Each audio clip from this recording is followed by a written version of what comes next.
The evidence seems to indicate that you're watching Dolly Vision. Topping up, Dolly Vision's dreaming real. True crime scene blast feel so unreal. YouTube madness like share, subscribe. Chats on fire, burning the world's fire. Where's the baby missing shadows crawl? People whisper footsteps down the hall. Fingerprints of the dead, cold stone. He's got the scoop, there's the route down known. Dolly Vision headlines, King the Beat. Truth unravels, crackling through the heat. Lost soul shining, echoes in the night. Rock the truth while live on air light. Topping up, Dolly Vision's dreaming real. True crime scene blast feels so unreal. YouTube madness like share, subscribe. Chats on fire, burning the world's fire. Where's the baby missing shadows crawl? People whisper footsteps down the hall. Fingerprints of the dead, cold as stone. He's got the scoop, there's the route down known. Dolly Vision headlines, King the Beat. Truth unravels, crackling through the heat. Lost soul shining, echoes in the night. Rock the truth while live on air light.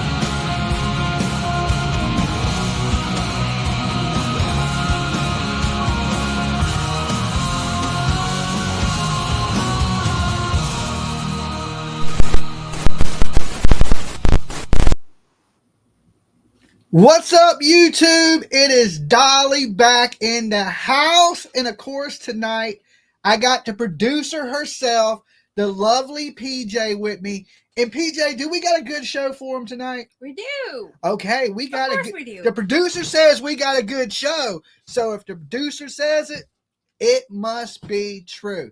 You want to tell me a little bit about what we're talking about tonight, PJ? We're going to talk about a lot of different stuff, but A lot of different stuff. there's a couple of things that are listed. Emmanuel Haro. Mhm. We're going to be talking about the missing teen from Florida that appears to be a little bit of a hoax. Okay. He's a hoaxer. Now, here's one thing we don't like. In disappearance cases, when it's just a big hoax and you work everybody up and then all of a sudden you're like, it's just a big lie. But we're going to be talking about the Florida teen missing. We're also going to be talking about OnTita that is in the hospital. A lot of people have been hitting me up, asking me to contact them, but I haven't had a chance to contact them yet. But we will, and we'll see if we can get them up here on the show. Producer, what do you think? Yeah. I snipped the part where he had a little bit to say about you that we'll listen to later. And the super chat that Boy Mom just said, I actually have that story pulled up too. I know you didn't know about this one, but Lakin Snelling went to court. Lakin Snelling, which is the Kentucky cheerleader that basically had a baby in the closet, wrapped it up, threw it away. Okay, see, I did know about it. Dolly be on his true crime, PJ. That's not what the latest update is, though. I know, but that's what she did. She basically did away with her child, and they didn't charge her with murder of the baby. It took me like 10 minutes to get makeup on, so I might look like a clown today. Y'all have to excuse me. Okay, we did go to the circus yesterday. All right, that's why I did the. All right, also, what else is that we're talking about? The man that killed his wife with the tranquilizer. Barry Morphew. Okay. He's very upset that he's gotten out on bond. Very upset. The man hit his old lady with a tranquilizer dart, okay, and then disposed of her body, and he is out on bail, okay? A free man, and Aunt Nancy is about to blow a gasket, okay? She is about to blow a gasket over this one. But first, before we get into all the craziness that we're going to be talking about tonight. I'm going to need you guys Thank you, James. to leave your DNA. What? Where, PJ? On the like button. On the damn like button, people. Listen, if y'all make me say this 1,000 times tonight, I'm going to be mad. And y'all don't want that. I'll start to hawk up. Y'all don't need that in your life. I turn green. Not really. I get all red and shit. And we don't need it. We don't need it because you can just like the video right now. I don't got to say it 1,000 times. And of course, if you haven't, sub up the channel. Help PJ reach 81,000. Okay? I know I could do it. Do it for PJ. I know my ugly face can't seem to get to 81, but I brought PJ with me just in case. Okay? Just in case. Thank you, Nina Drew, for your super sticker. And also, of course, feel free to share us on any social media platform you choose, okay? I don't even care if it's on this planet. You can go to another planet and share it. Just share the shit out of it, people. Share the shit out of it. You're on another level tonight. Should I brace myself? I would put my seatbelt on. You're sitting pretty close. This ride might get a little rocky. Might get a little rocky up in here.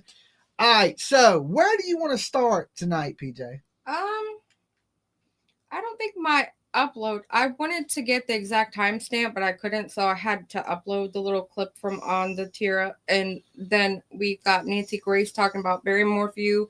We have Lakin. She went to court, and there's new updates on that. But where do you want to start? I was giving you the rundown so I could decide. I know that rundown, but where do you want to start? I want Aunt Nancy. You want to start with Aunt Nancy and the Barry Morphew stuff. Mm-hmm. Do you want to give everybody a little rundown just in case they don't know who Barry Morphew is? You kind of just did that already. No, I gave a brief overview. But that's about as brief as it gets. Well, give the people a little. Okay. Give them a little. Barry something. Morphew is accused of unaliving his wife, Suzanne Morphew, and he actually was in court for it already once, and he was let go. Like, the case was either dismissed or which one is the one with prejudice or without prejudice, where you can come back? I never know the difference. One of the two.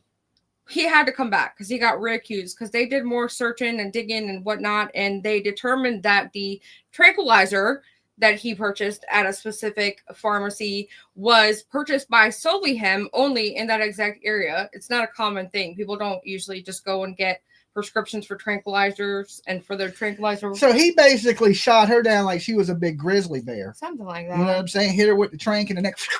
I mean, I wouldn't have said it like that. I've been thinking, one of these days you're going to walk in, I'm going to hit you with a poison blow dart, right? But now that I know you can't get away with it, this is why I've been watching so much true crime lately, is to build my alibi, okay? To build my alibi. And I was thinking, venomous snake on a dart or a poison blow toad, this get you, boom, not even a little. As soon as you come in from work, you coming in trying to pet the dogs, and I'll just be hiding in the bushes like JLR. I'm like, and it just something wrong. Okay, and you just go down, and I'll be like, I don't know what happened. Help, right? I've been working on it. I've been working on my acting skills and all that. All right. Guys hear all this, right? I'm kidding. It's all fun and games till you get hit with a poison dart. All right.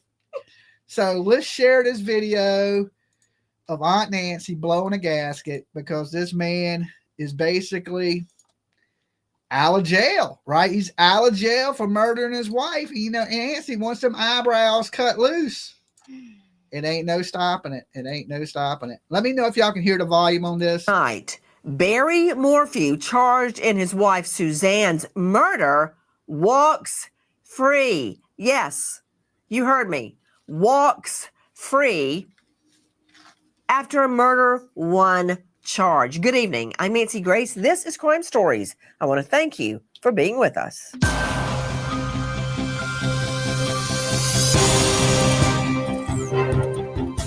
Drag her remains far, far away. To Gregory Nieto joining us, investigative reporter, Fox 31 Denver. He's been on the Morphew story since the very beginning. Gregory, could you explain to everyone where her remains were found?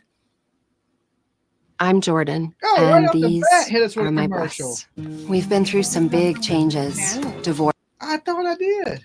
It's in an area that's about 2.5 hours away from the family home just out of Salida, This Colorado. There's really no relevancy in terms of the close, area man. and where the family had lived. And so that's part of the theory, is that her remains, or whomever is responsible for killing Suzanne. If he got any closer to the camera, he'd be headbutting. It would have been dink, dink. I can see his pores. I mean, he's right up on it. And Morphew wanted to take those remains as You gotta make far sure you see away him as on possible, TV. with the hope that her remains would never be found. Okay, wait a minute. How far away from their home He just were said her he walked remains around, found? Betsy. It's a good 2.5 hours away. Different county. It's actually 2 counties over in Saguache County, which is He's innocent. south of where the Shut family up. home is. Again, outside Salida. Technically, they lived in this town by the name of Maysville, Colorado, just to the south and the west of Salida. But again, considering the amount of time that she had been missing, that nobody had found her body, her remains, for it to be that far away, I think was part of the illusion, if you will, that perhaps, someone else other than Barry is responsible for her death. How do you get that, Nieto? Good question. Well, what I mean by that is I think that's part of the defense plan, that if the remains are found a good 3 years after she first is reported missing, and they're found nowhere near Maysville or Salida, Colorado, 2.5 hours away. Again, part of that theory is that she'll never be found, right? The other part of it is when she is eventually found, that it's less and less of a connection in the defense's eyes, that it can be tied to Barry. Yeah, Barry couldn't have done it, PJ. She was two and a That half just sounds hours away. stupid. Why did they think he was going to bury her in the backyard? Listen, Like, I heard Barry don't like long car drives. Right? That's what I hear. This man would never hit her with a poison that's dart. ridiculous. There's no way he got in his car and drove 2.5 hours. Only a killer would do that. Okay? So somebody drove 2.5 hours to kill her, and then they took him back 2.5 hours. The man is innocent. Free this dude immediately. I don't see how that's proving anything. I'm I sorry. don't either. I'm That playing. seems ridiculous. I mean, they're acting like he's innocent because her body was I 2.5 know. hours That's away. what that man is trying to say. That his defense is going to be. That's what he's trying to say. What was the case where the lady put the little boy in a suitcase and she drove him to Florida? Letitia Stouch. Letitia Stout, right? Gannon. And what about the one lady that was wearing baby diapers, drove across the country, unalived somebody, then drove back? Jodi Arias? I'm just No, saying, they're wait. acting like, It was another lady. they're just acting like 2.5 hours It's just away. It's just absolutely absurd. absurd that he would Can't drive do her it. body Not 2.5 possible. hours away. No, right? And the whole thing is this crime scene was kind of planted because her bike was dropped in one Mhm. location. She said a mountain lion did it. Yeah. And then her helmet was in another location. And then her body was 2.5 hours away. The thing about that is, okay, say we find the bike. What are you going to do? Immediately, you're going to start searching that area where you find the bike, right? Yeah. And she's not there. Then you find the helmet and you would think, well, what are you going to do then? You're going to start searching the area where you found the He helmet. thought he was slick. He thought they would think, oh, she's not there, so therefore she must have been eaten by a mountain lion. Yes. And here's the crazy thing, in that part, there are mountain lions that do be eating Right, people. right. There was a jogger that was jogging shortly after her murder, and that jogger was eaten by a mountain lion. Did you know that? No. Yeah, so I mean, the story is not unbelievable that a mountain lion can get you. And now they tell you, like, because I visit West Virginia every now and then, if you hear what sounds like a baby crying in the woods, or you hear something like a baby crying, that is the noise a mountain lion makes. And they say if you can hear that noise, You're too close? you're too close already. You're in Wow. danger immediately, and get the hell out of Dodge. You're already in striking distance of that That's mountain scary. lion. And there was 2 boys that were cutting through the woods, and a mountain lion came out, and the 2 boys tried to defend each other, and the mountain lion ate one of the boys. And then they had to put the mountain lion down because when they came back, because one boy escaped, but he was hurt, they had to put the mountain lion down, and the mountain lion wouldn't even get off the other boy's body Oh my god. because it was just standing Okay, its trigger ground. warning. We went there already today. Jesus. Okay, it gets, we do talk true crime, and, Yeah. Sometimes it gets a little gross. Wow. Because you know what? I think the exact opposite He has to entered the Scott chat. Eicher joining us, founding member of FBI. OnTita has entered the chat. Okay. That's copywritten right there, PJ. I mean, okay? that's what he said. I was reading what he said. Hey, that's copywritten. Now lawsuits are coming. He's gonna hire JLR as a lawyer. Next thing you know, we're broke. We're living in a cardboard box somewhere under the freeway. Okay. So the moral of this is don't tranquilize your old lady and hide her body. I think that's the moral of this story. Don't hurt your old lady, period. Yes, I definitely mean, don't hurt your old lady. Definitely don't hurt your old lady. A cellular analysis survey team. But for purposes of this question, homicide detective, Norfolk, Virginia Police Department. Hey, that's where we're at. Scott. Obviously, it's someone who wanted to stage the murder. When there is a random murder, all the perp wants to do is get the hay out of there. For instance, a burglar comes into the house, he sees me, bam, and runs. Forget stealing the TV. I got to get out of here. The person that murdered Suzanne Morphew staged the scene, which means to me, it's not random. Stop telling me you need to stay with your car insurance company longer to get that better deal. That doesn't work. Other account. I totally agree with that. If it was a burglar coming in, he would have, if it ended up in a scuffle or something like that, he would run immediately and not stage the scene. That's evidence of someone that lives there that knows where things are supposed to be in that residence. You know, I want to talk about the staging aspect of this. Mark Tate joining me, veteran trial lawyer, defense attorney. Now, somebody asked in the chat, PJ, if your old lady is cheating, do you have the right to hit her with the poison blow dart? No, guys. It is never okay to kill your spouse. Who asked that? I gotta find this. It was a female. You wasn't. would think it was a man that would ask, way. right? No, it was a female that asked. I seen it. Right there. I plead the fifth. Said, what if your old lady is cheating on you? Do you get to pass then? No. No. You cannot kill your spouse. All right. You can't do it. Don't hurt anybody. Listen, if it's not meant to be, it's not meant to be. And if somebody's out there cheating on you, you deserve better, right? Just go find you somebody. There's somebody for everybody. And somebody out there will love you and not cheat on you. Okay. But don't kill them, because look, what you do is you destroy two lives. Then you kill that person, and then you're going to spend the rest of your life in prison, because usually when you commit a crime in this world, you get caught. Right. Look, Jake and Rebecca Haro, they thought they were going to dispose of that little baby, that beautiful baby, and they were going to get away with it. But did they really though? I can't imagine how they thought they were going to get away with it. And then, early morning, SWAT team hits the house, right? The SWAT team hits the house, and they even bulldozed down their fence. Down the fence and drugged their asses. Just the day before, they were actually protecting that fence. Do you remember that? That cop was standing guard at that fence line.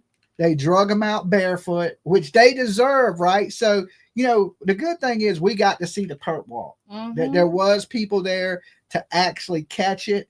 And I don't know what made me go take a drive that morning, because I'm not from California. So I was like, hey, it's real early in the morning. I'm going to get out to the house in a little bit. Let me take a little bit of a drive and see the surrounding area.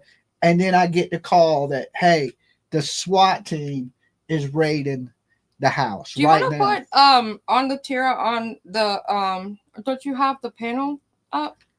Yeah. He seems to want to talk. You want to talk? We can put him on panel.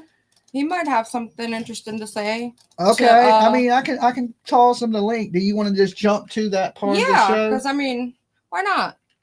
Okay. Well, is he still in the hospital? I don't. Yeah, he can talk though. Okay. All right. We'll let me get the link real fast.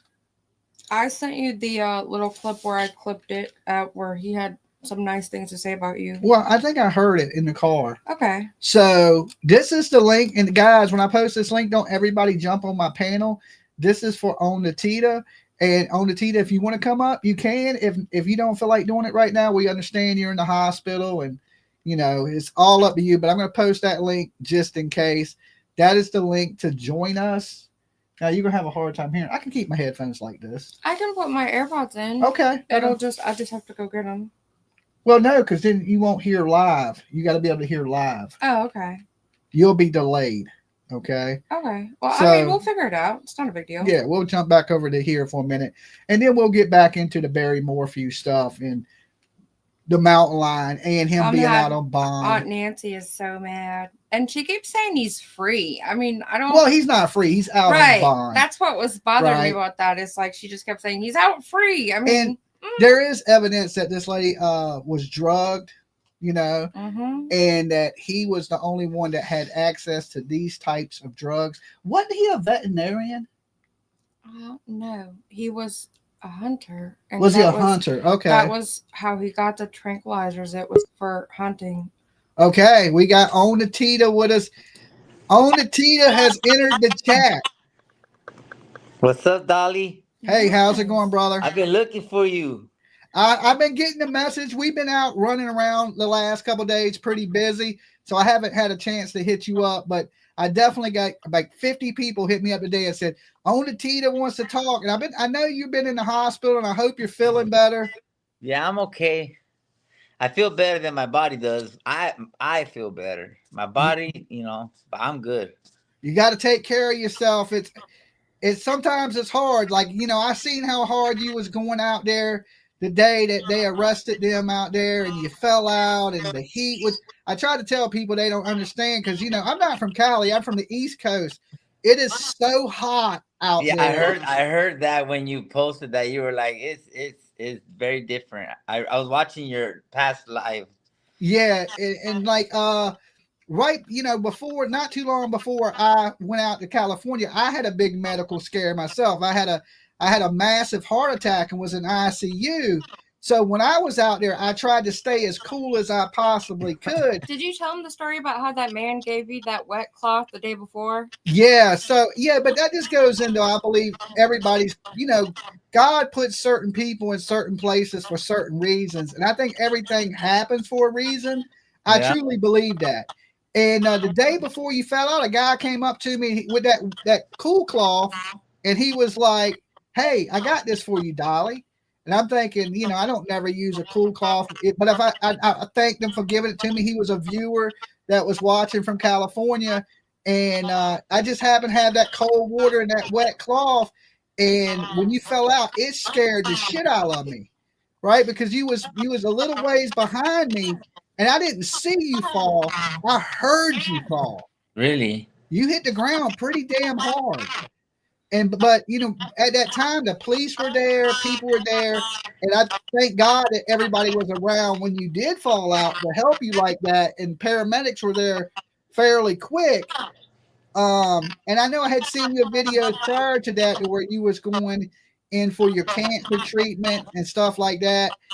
And I try to tell people, I was like, when you're in the moment, it's hard to think about your own health because you're so caught up in the story itself that. Well, at that time, I had just started. I had just got re-diagnosed around that week or so, like within the first 10 days. Because that's when Emmanuel, like my diagnosis and the Emmanuel case came like days within each other. Back to back. Like, so I started, I immediately was doing chemo. And so, you know, my body was reacting. And so that day when the house got raided, when you were there, we got the call at about, you know, early in the morning that they were gonna hit. But I live like 30-40 minutes from Cabazon, so they were like, get there, Ahmed, get there. I was getting like righteous firsthand information, right? And so my girl and I woke up HR and I was like, come on, we got to get to Cabazon. So we head down there. I didn't need no breakfast. I didn't even know if I brushed my teeth. Like that's how I went fireman status, you know what I mean? Yeah. And so we got down there to Cabazon, And then you remember they had that police line. Yeah. And then the media, they weren't letting the media in and whatever. So I'm the type that like ain't no yellow line in the home. Yeah, I seen that. So I seen that's it. when I started jumping houses and I went around the back. And then, you know, the sheriff seen me. He didn't even say nothing. He just told me to be careful. And then, cause he can't really say nothing because that's not their property anymore. You know what I'm saying? So like so when I was doing all that and I came back around, I fell out. It was because it was hot. You know, it was very hot that day. Yeah. And then I hadn't eaten breakfast. I had just did chemo. Just all that tied in together. And then, but the reason why I wanted to get at you is because I wanted to say thank you, bro. Oh, you're welcome, man. It ain't no problem.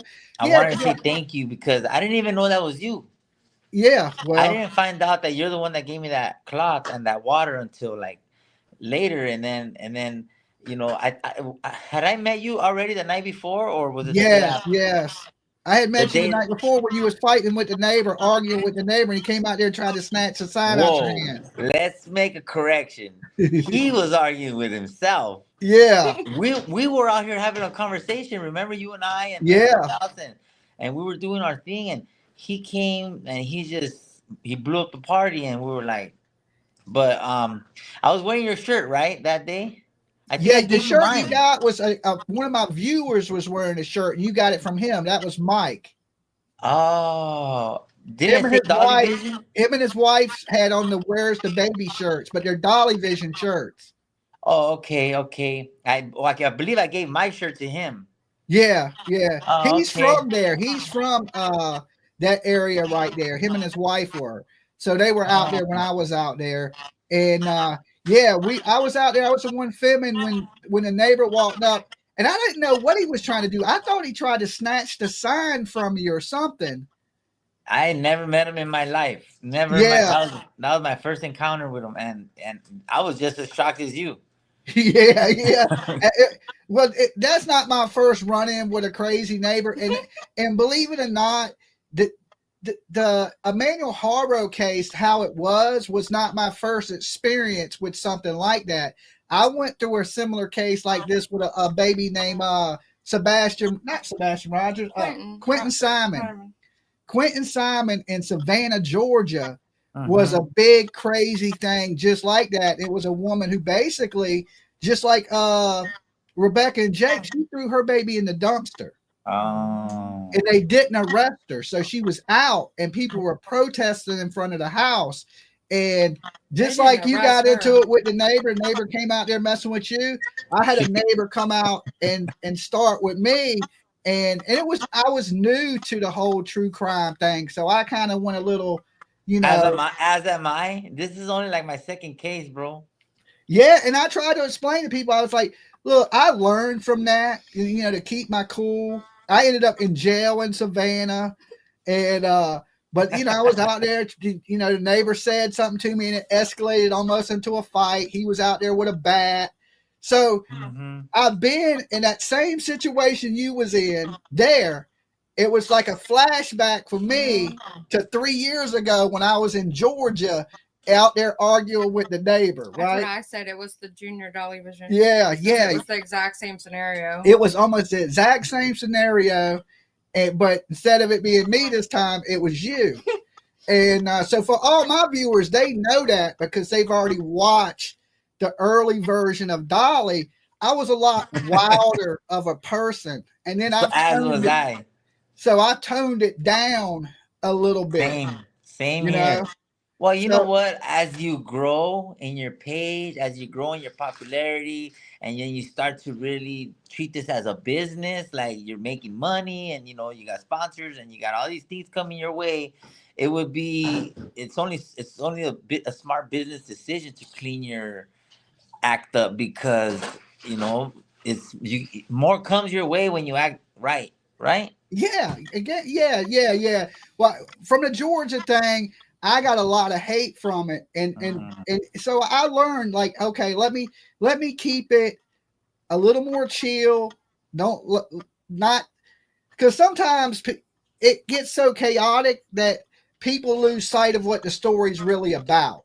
You know what I'm saying? And then they're more worried and focused on like what you're doing instead of personal. They the take it case personal. Yeah. itself, right? So Yeah. I'm trying to learn not to make the case about me, but make it about what is going on in the whole scheme of things. And sometimes it's hard to do that with chaos that goes on. I have a question for you, Dolly. If I had a true crime case for you, would you be willing to go into it with me one time? Yeah. It don't gotta be today. It don't gotta be today. Is it? I'm saying. Usually what I focus on is missing people and foul play. That's like, exactly I don't what this usually is. cover everything. That's exactly what this is. And how about this? We'll run it by you off the air. And you and I will, we'll talk, and then we could work something that way after. I think it would be amazing for all parties involved. Okay. Yeah. Yeah. As long as there's some type of foul play, that's what interests me. That's what we do here at Dolly Vision. That's why I was out there in California, because as soon as I seen it, I knew it was foul play. As soon as Rebecca said she was punched in the head and woke up with a black eye, but didn't never get touched in the face, I was like, okay, this is a Dolly story all day long. I have another Dolly. I have a perfect Dolly story for you, and we'll talk later. I have to go now because my nurse just came in. Okay. Thank you for having me on your show, and I want to say thank you for all the nice things that you said about us and for sharing the GoFundMe. Nothing goes unnoticed. Thank you. Your platform, I fully support, and anything you need from me, brother, you just holler. Okay, right? You be good. Hope you get better, brother. All right, man. You guys take care out there in Virginia. All right, peace. All right, bye. All right, so I shared his GoFundMe a couple times. So there you have it, OnTita. So hopefully we can get him back up here later at another time where we can talk and discuss a little bit more in the whole true crime sector type thing, you know. But yeah, like far as the cases I cover, as long as there's foul play or something don't add up, you know, that's what I enjoy, is the mystery of it and getting justice for these missing people is the most important thing for me. Like I was telling you guys, as soon as I seen what Rebecca had said, I knew it was foul play. Just like Quentin Simon, just like Sebastian Rogers, Summer Wells, Cody Bixby, Harmony Montgomery. There's so many crimes like this. And, you know, as you heard him say, you know, he's new to the whole murder thing. I think he covers a lot more stuff than I cover, right? Because he covers different things, like almost like a news reporter. Yeah. To whereas I'm more of a plague doctor. Something. You know, like when I show up to town, something bad has really, really happened. It's very rare that people get to meet me on good terms. It's usually people meet me when it's the worst of the worst, right? Yeah. Like Liam King just being there in North Carolina for that little boy that was in the lake, or Quentin Simon in the trash can, or Megan Boswell stuffed her baby in the trash can. So usually when I'm in your town, it is something horrible has happened, right? So it's very rare I get to meet people on good terms. The only time recently we met people on good terms was at CrimeCon, right? Nothing bad happened, and we was actually hanging out, having a good time, and got to meet a lot of people. But usually that ain't the case. Usually if me and PJ are there, something bad has went down. And I've expanded my coverage area, you know, because, you know, now I fly. I didn't always fly. I used to have to drive to all these places to bring you guys these stories and be there on the front lines in the trenches. And that's one thing that I respect about OnTita, is being on the front line, being boots on the ground. And it's easy to sit up here on a microphone and talk about these cases, right? But it's hard to sit out like in the desert. You don't think about these sacrifices people make, or, you know, going to these locations and being there for you and bringing you the actual news, right? And I didn't get a chance to touch on this with him about the media and how the media treated him out there. It's the exact same way the media treated me in Georgia, and it's jealousy. It is absolutely jealousy because people are in your neighborhood and you're doing thousands and thousands of views on TikTok and YouTube. And then when the news shows up and they pop out a video, their video will have a few thousand plays, while somebody that didn't go to college, doesn't have a degree in media or anything like that, is doing 1,000 times better. And then the media gets jealous, just like TMZ was talking bad about them, just like the police were attacking them. But at the same time, you got News Nation reporting the fakest news on the internet and attacking YouTubers, right? I can't stand it. What did they call me in media in Georgia that made me so mad, PJ? A heckler. A fucking heckler. Okay? I'm down there fighting for justice for a baby that has been thrown in the dumpster, and the media is calling me a heckler. They could have said YouTuber, independent journalist, anything. And you know what really made me mad is what, 8 people went to jail out there? 6 to 8 people. The only person that they showed the picture of going to jail was who? You. City of Southport. What is that? An active shooter currently. There's 10,000 people listening to the scanner on it. Okay, active shooter in where? New Brunswick County, North Carolina. New Brunswick County, North Carolina, active shooter as we speak. But yeah, of Southport, North Carolina. Okay, but I still want to touch on this while you pull that up and find out. I'm going to get my AirPods so I can listen to this. Okay. The media, all right, the media, it I don't know what it is. Like, I don't know why they see YouTubers as such a threat to what they do, but they do. Now, here's the thing. I've covered a lot of cases here in Virginia. We got great media here in Virginia. When I went out to cover cases, they treat me just like I'm one of them. No different. Don't got a problem with YouTubers. The police don't have a problem with YouTubers. I told the cop that when we covered that murder of that young lady just a few weeks ago, and I went out, I was the first one live on the scene, right? The police, when I came up and they were about to do the press conference there in the rain, the officer asked me, said, "Who you are?" I said, "I'm a YouTuber. I own an independent media group." And he was like, "Come on." Right? No problems. No. He treated me the exact same as he treated News 10, News 3. When I was looking for that missing little girl, they treated me with respect. The news people were cool with me. Everybody was cool. It wasn't none of that you're a heckler or you're a YouTuber or nothing. But certain places act funny, right? And then, and then here's why I don't like talking to the media. Because every time you talk to the media, they want to twist your damn words. Right? They'll take what you say and they'll take it completely out of context. And that is for like the LA Times, right? The LA Times took exactly what I said and made it sound like I was talking about one person out there. And that was never the case. I never mentioned this person, nor was our conversation ever about this person. But they did a hit piece on OnTita. And then tied my interview right into that, right? Now, that was never, when I was talking with LA Times on the phone, at no time did they tell me, hey, this piece that we're talking to you on is going to be on OnTita.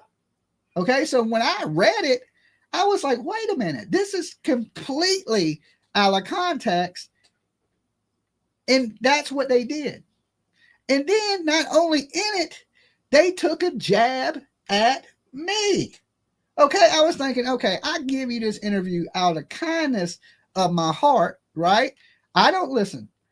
I got a YouTube channel. Thousands of people watch me, right? This channel has millions and millions and millions of views. I don't need to do your interview. Right? It ain't gonna make or break me. It ain't like somebody's gonna pick up the LA Times and go, "Oh, Jimmy Williams, let me go sub his YouTube channel." Right? That don't usually happen. don't mean nothing to me. It don't translate into subscribers or views for me. So I'm doing this because I'm just a nice guy. When I met the guy out there, he seemed pretty nice. He seemed like a nice guy, right? He came up and he's talking to me. We spent a lot of time out there together, me and a dude from the LA Times. And when to hear that, well, what it was when that, remember the bootleg ass attorney, right? Remember the attorney was coming out the house? And this is after they arrested the Haros. And he was walking up and I asked him, I said, how does it feel to support a baby killer?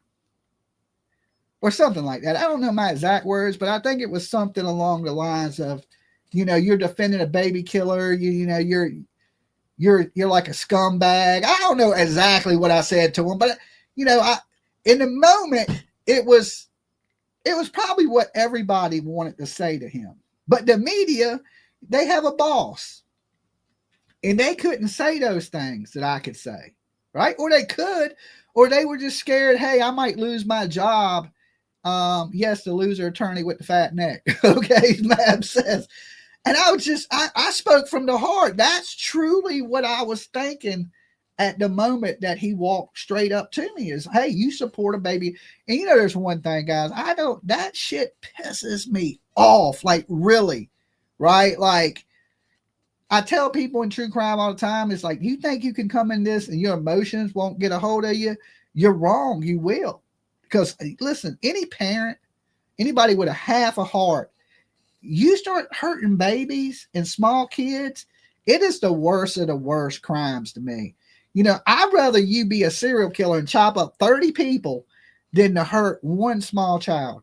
Now, I ain't saying it's okay to chop up 30 people, but the worst crime on this planet you can commit to me is hurting a baby.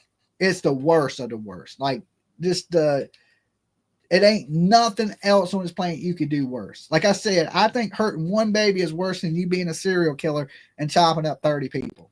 Like, you're worse than Jeffrey Dahmer to me. Like Jake and Rebecca Haro, like Leilani Simon, Megan Boswell, these people that hurt. Adam Montgomery, that big old piece of shit, right? I just can't stand it. So in that piece, he said what I said to the attorney. How you feel about supporting a baby killer? And then he said that I turned to my camera and told my viewers, did y'all hear me say that? Why would you put that in the LA Times? But they didn't mention what YouTuber it was. Okay, it was me. Right? I looked around, I seen a lot of TikTokers out there. I didn't see no YouTubers out there. Not that I know of. I thought everybody was pretty much TikTok people. So, at that time, OnTita, he's on YouTube now, but I think he was majority of a TikToker. The girl was out there that had been covering the case. Do you remember her channel? The girl? She was a TikToker. So everybody was a TikToker. So I just thinking, what does the media have? Why are they so threatened by us? Because they're the ones that did the schooling and the long term to become what they are, and they think that you're taking over their spot. I mean, we are. We are, because I think people want alternative news sources. They want to be in the trenches. They want to be in the front lines of this. They want the real news. They don't want to hear, at 6 o'clock and 11 o'clock. They want it right now. Like, that's how I am. I got a short attention span. I want to see what's going on live. And the people that bring you that stuff, them are the people that I have the most respect for up here. It's the people that go to these cases. They bring you the cases. And when I enjoy watching that same type of content.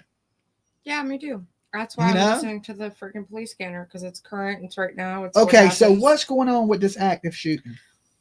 Is it? I just saw like 10 people mentioning it. Do you want me to bring it up? Is it on the news right now? It looked like it was. But I saw a couple of people I deleted only because we're not talking about that right now.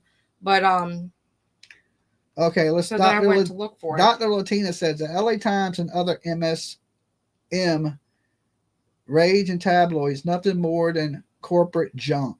Mm-hmm. Yeah, I mean, I've lost a lot of faith in the media, to be dead honest. I mean, just like I was one of those people, and I will openly say it, that I used to believe what the news told me. You know, I used to believe what the news told me. I didn't know there were so many hidden agendas in the news. And like when I found out, it was like I felt like damn dumb, right? Like, man, I've been believing this shit for so many years when they're so wrong all the time, right? Like, or they're just like, I don't want to bash some certain people out here, but there's a certain news channel that absolutely put out a ton of misinformation in the Jack and Rebecca Haro case. What are you laughing about? I just accidentally stopped the stream and look how funny we look. Okay, what is? I can't help it. It just was laughing. Okay, sorry. All right, I'm in the middle of talking about something serious, and I'm you sorry. over here giggling. I'm like, what the hell, woman? I'm sorry. Okay, so now we need to get back on track. Where we at? Okay. I don't know. We were talking Brandon Barry Morphew. Barry Morphew, yes. He's not out free, but he's out free. And Aunt Nancy's really angry. Okay. So what are we jumping to something else? I can't. It takes me a second. Because I can rant about the media being terrible forever. I know. I was trying to see about this shooting and what was going on, but I can't look at that and look at this and look at that, and I don't know what I was doing just there. Well, for you a don't have to look at us on the phone. Distracted. You can be pulling it up as we. That's what I was talking about. I just got distracted because when I looked down, it was frozen on our faces, and we look like this. We strike the thriller pose. Oh God! So just get into that, and I'll tell you because I can't. Back into the Brandon Morphew. Yes, stuff? Barry. Barry, what do I call him? Brandon? Yes, like 3 times now. He looks like a Brandon, okay? He kind of does, now that you said it. I get squirreled. I get so squirreled when I'm very squirreled right now, if you haven't noticed. I have no idea where I'm at, what my name is. I don't know where so my whole story in that is what I would want to tell OnTita is don't let the media, what they say, don't worry about it. Okay. I guess it's active enough. Okay, so they're all talking about it? Mm-hmm. All right. Well, all of them. We'll jump into it too then. Now, who cares who was talking about it? Well, give me the news feed. Okay. Barry is creep, in your opinion? Well, I mean, he has made bond. And we're going to jump into this until PJ feeds me this this active shooter stuff.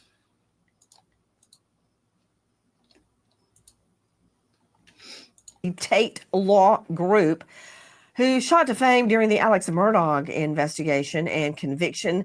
Tate. Okay, I'm not asking you to take the defense hat just yet. I'm asking you to comment on what I'm talking about, staging the scene. Her bike was found closer to her home.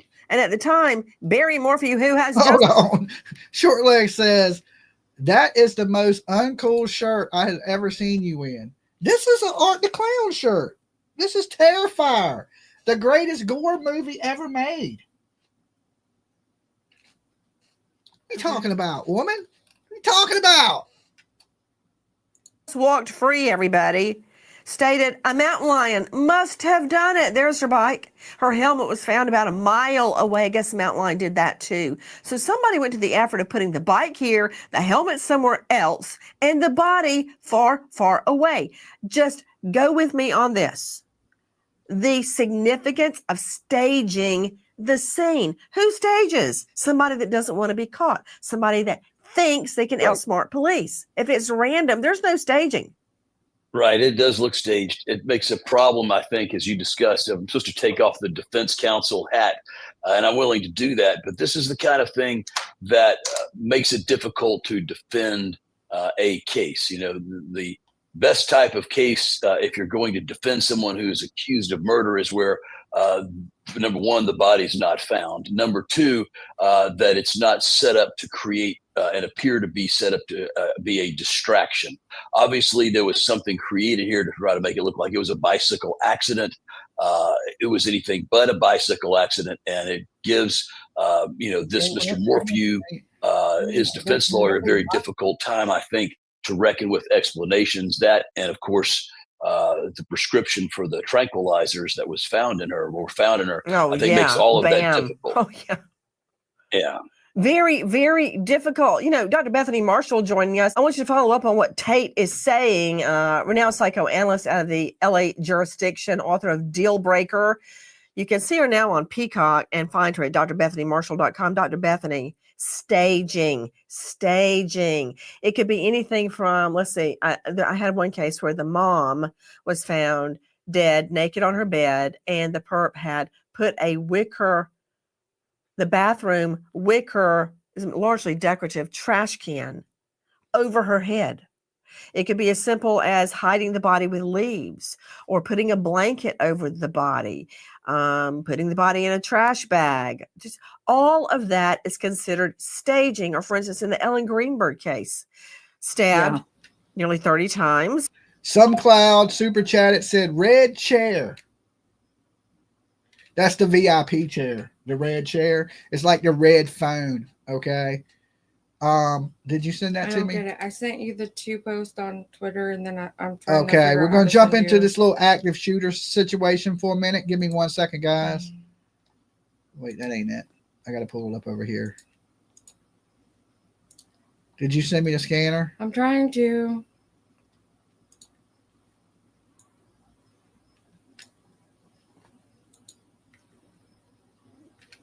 Okay.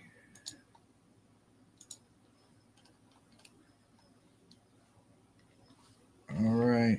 Did you send the scanner?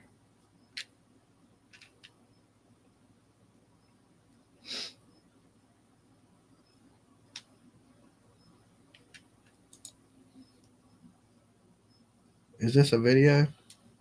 Okay, this is a video from the active shooting. It's all in black and white.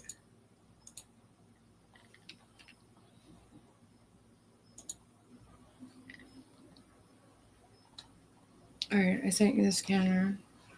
There's a lot on. Okay, give me a second. I'll pull the scanner up.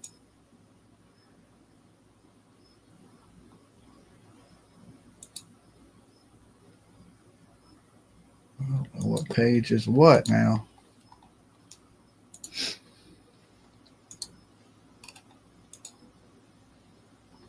All right, I just hit play. Mm-hmm. Listen up, football fans. You won't. It's a commercial. Right now, new Bet365 customers bet $5 and get $200 in bonus bets, win or lose. So you could turn that $200 into something bigger when you bet on money line, spread, totals, player props. $200 in bonus bets when new customers. You must be a premium subscriber. From now on, download the app today and see why it's never ordinary at Bet365. Gambling problems? Call 1-800-GAMBLER. 21 plus only. Must be physically located in Virginia. PNC supplies. In-app only. Okay. Are you sure it's not something else you've got playing? No, it was a commercial on the thing. Oh. All right. Station 3, Charlie Traffic, All right, commercial industrial fire alarm activation, 5084 Southport Supply Road, 5084 Southport Supply Road, Blows Home Improvement. You have TAC 1 on scene, TAC 1, CCOM clear, 2326.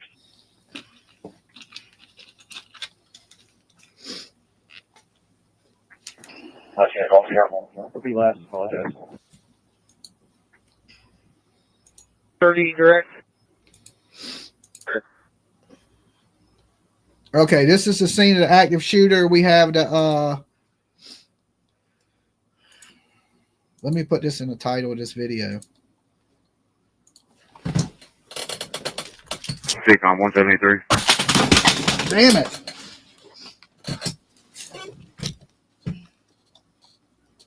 Can you show us en route to that Lowe's home improvement traffic per VC3? That was loud. 532 come. Retransport 1 male from this location to my PD. Oh, look, 3 minutes ago, this person just put out the suspect's name. Okay, what's the suspect's name? Allegedly, we don't know for certain because this is new, but Albany service. Nigel Edge. And I'll be en route, fire one. Nigel Here, I'll send it Edge, to you. suspected shooter 84 Southport Supply Road, Lowe's Home Improvement. Or X. on X, random person on X. Timber.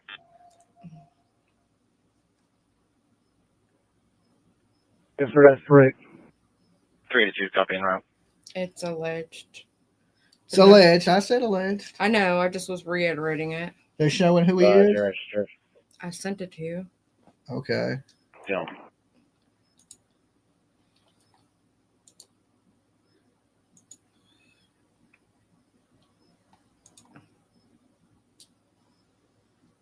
This is the guy. 120 to 154. All right. They're saying this is the alleged shooter. Okay, and then this says breaking: a gunman on a moving boat opened fire into a crowd of people at the American Fish Company restaurant in Southport, North Carolina, according to the North Carolina Beat. Okay. 3 to 120 direct. So he started shooting from a boat, 120. Boat. a moving boat. Myself and 1130 are setting up exterior perimeter at West Bay and South Castle with tapes.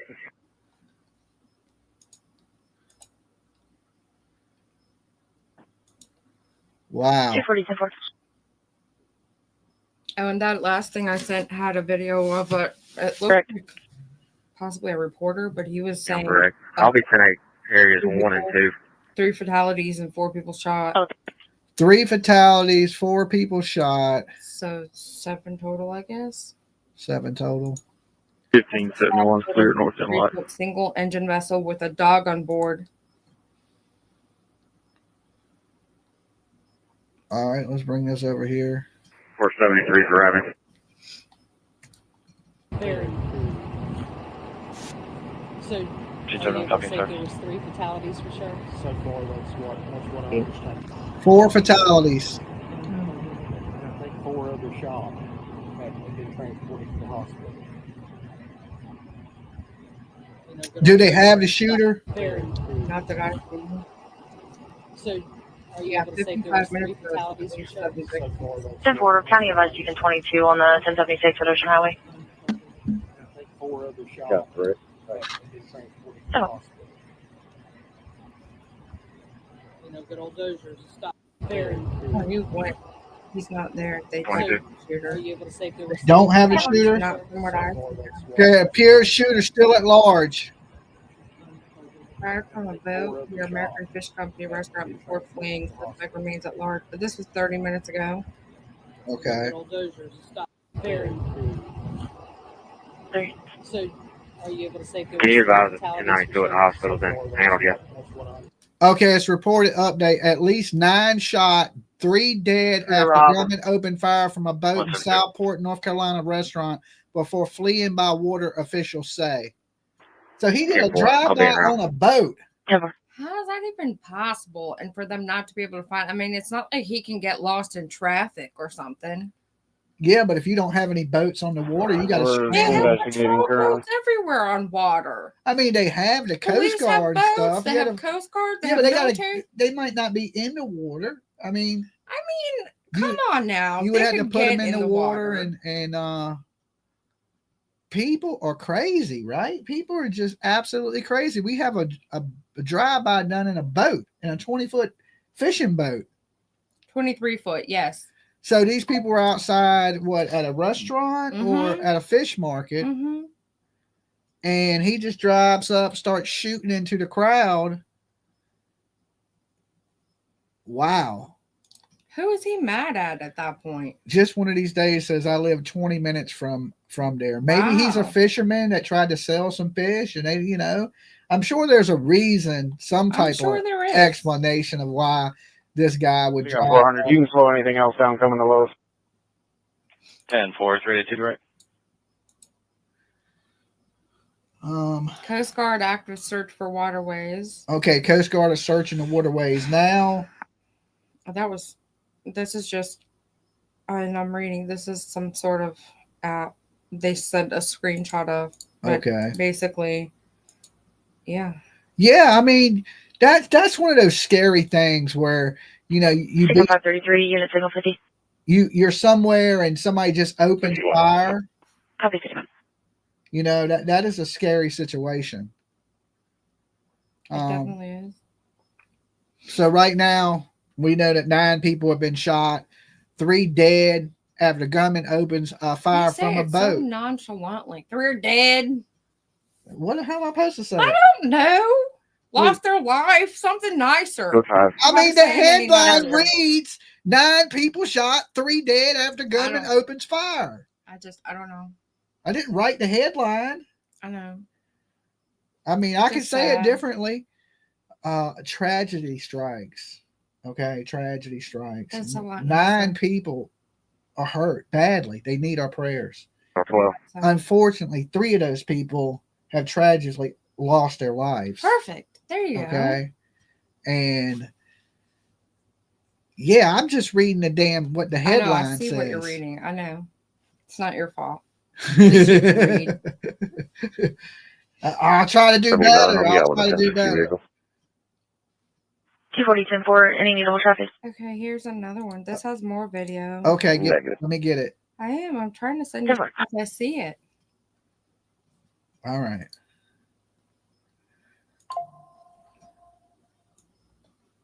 We got officers on Westmore. Do you need anything? 10-4, we got another family member by the name of Tish. Should be trying to come through.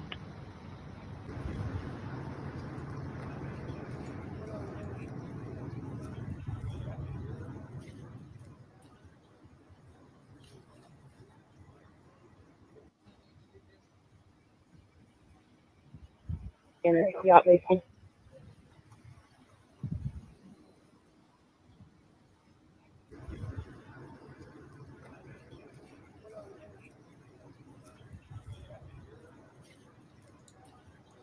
Confirm false alarm. All units be clear lows.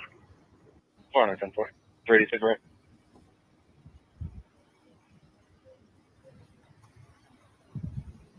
$240 on that. Vehicle's taking off on me. Okay. Let's close some of that. What was with him? 211.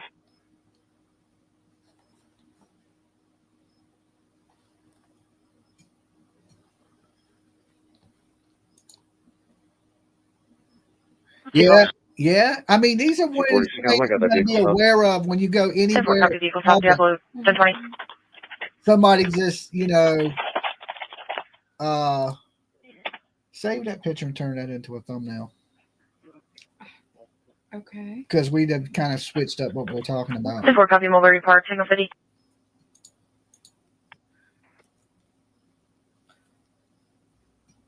Okay. If you're just tuning in, there's an active shooting in Southport, North Carolina. A guy on a boat drives up on the boat, opens fire into a crowd of people. 9 people shot, 3 people confirmed to be not with us anymore. Is that better? Very much so. Good job. Okay. Video. Copy, video. And right now they are searching the waterways for the shooter. He fled by boat. Okay. How do you get away on a boat though? Like there's only but so many 23-foot boats, but so many of those in the area. He ain't on a rowboat. But some boats are really fast. Have a disturbance. 3120 Sun Loop. 3120 Sun Loop apartment. 306. Callers advising their neighbors are yelling and screaming, possibly throwing punches into the wall. Scanner on a Saturday night. It's busy. So we got neighbors fighting. We got a dude that's opening. EA and Holdings. Please has active. I think it's 29. Okay. This is the situation right here. We save that image. Browse out weather unit. 212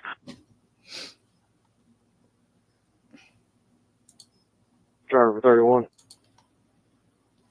20 units available. Have a noise complaint on Palmer Drive. I get a better look at everything.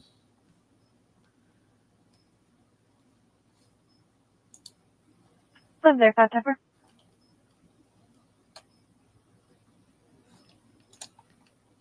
Saturday night, yeah, you know. 35 is going to be 10 for calls in our city. Saturday night, a little My crazy. apologies.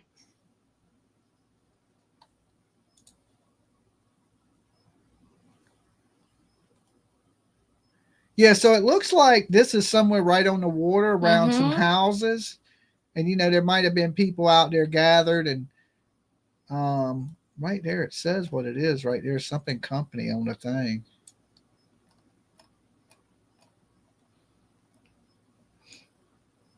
That's a lot of people to actually hit from a boat. I know. A moving boat. Because, you know, a boat's going to be rocking if you're on the water. So from a moving boat, it must have been a good crowd of people, and he just started firing into the crowd. See out 398. Skate Mom, 398. active shooter, Southport, North Carolina, at a fish market. A guy pulls up on a boat, opens fire. 9 people shot, 3 people confirmed dead in a mass shooting. Okay, the shooter is on the loose right now. They are patrolling the waters looking for him, but he took off by boat.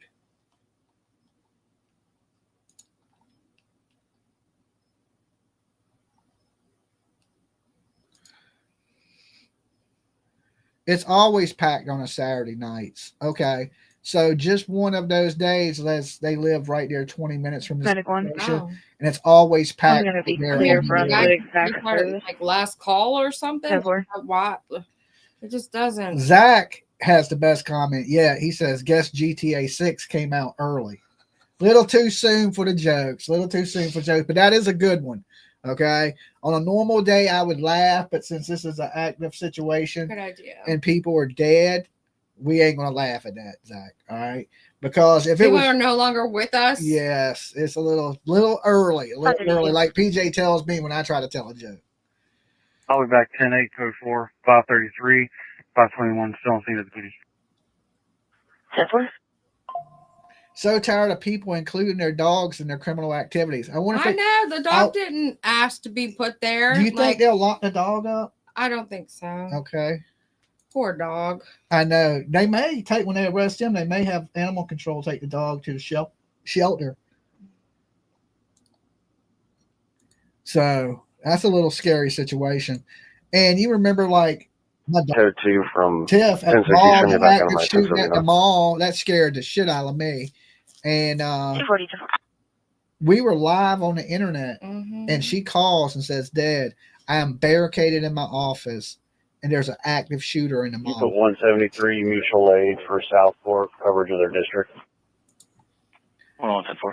This is going to be somebody drunk on the water. You watch. Saturday night. Why though? It just doesn't make sense. Because usually people go out on the boats on Saturdays. They'll be doing a little bit of sipping and tipping and partying and fishing. And then he got angry about something. You know, we don't know if he was at the location and something transpired. He got on the boat and started shooting and then took off on the boat. But, you know, a lot of people on Saturday night like to drink on the water. Like, 10 on your radio broke out. Delta 1. He says, I bet he was drinking. Yeah, I bet he was too. Yeah, of course. Oh, look. This same person that said the name said alleged suspect is former military and a local resident and in custody of USCG. He's in custody already? That's what this person says, but nobody else is reporting it. Nobody else is yet. Is it on any news channels at this present time yet? Mm-mm. I mean, I guess this is just now breaking, so. 2 airlifted, 3 dead, multiple injured. Wow. Shooting dinner patrons from the boat in the Cape Fear River. Cape Fear River. Yeah, we just passed through there not too long ago. Mm-hmm. And yeah, so many people like to sit and eat on the water. Like, that's one of my things when I go out. I like to be on the water. Still looking. What I am hearing is that he was shooting at wife and boyfriend, is what Mab is hearing. Oh. Wow. Well then. So, And I bet you he didn't even hit the wife or boyfriend. He shot all the innocent people around him. That's when I see a gun, I run. I'm like, I don't know what's going down. It's time to get out of Dodge. How often do you see guns? More than I want. Mm-hmm. None lately. I haven't seen nobody with a gun lately. But if that was the case, I'm getting out of Dodge. 123 out on that 3120th in loop. So you see they got it all blocked off, Mm-hmm. taped off. So they must have been right there behind this place on the water. Behind that gate, you can see the crime tape goes all the way around the back. 9 people, what they're reporting is 9 people shot, confirmed 3 people dead at this time. Active shooter, Southport, North Carolina. And apparently he was shooting from a boat with his dog. And they believe that the suspect may be in custody by the U.S. Coast Guard. Not quite sure yet if that's confirmed, but that's what people are saying. So as soon as we know more, we'll let you know more. American Fish Company. You want to pull it up? Google Maps or? Yeah, that's that building. That's what that says, right? I guess. I can't see because the light's on it, but it does look like it says American something company.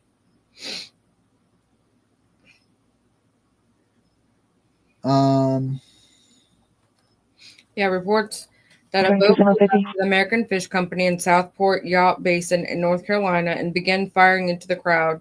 The suspect fled in the boat. Yeah, 1522, South City. Okay. You got the address to that? Signal 50 for now. Just 1014, our reception's bad out here. Okay, send me that picture. Signal 50. Okay. Let me save this.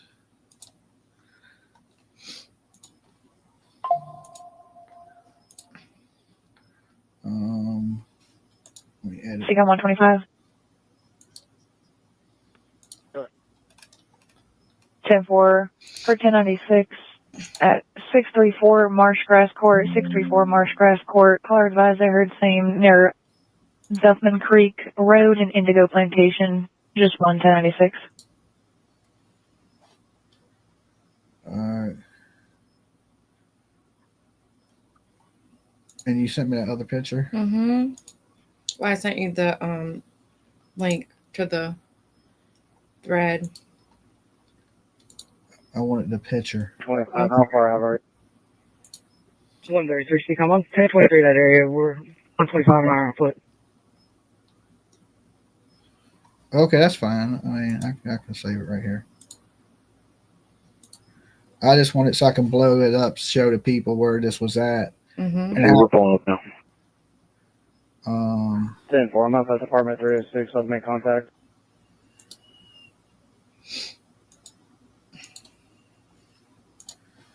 Let me pull this picture up for you guys so you can see exactly what this place is.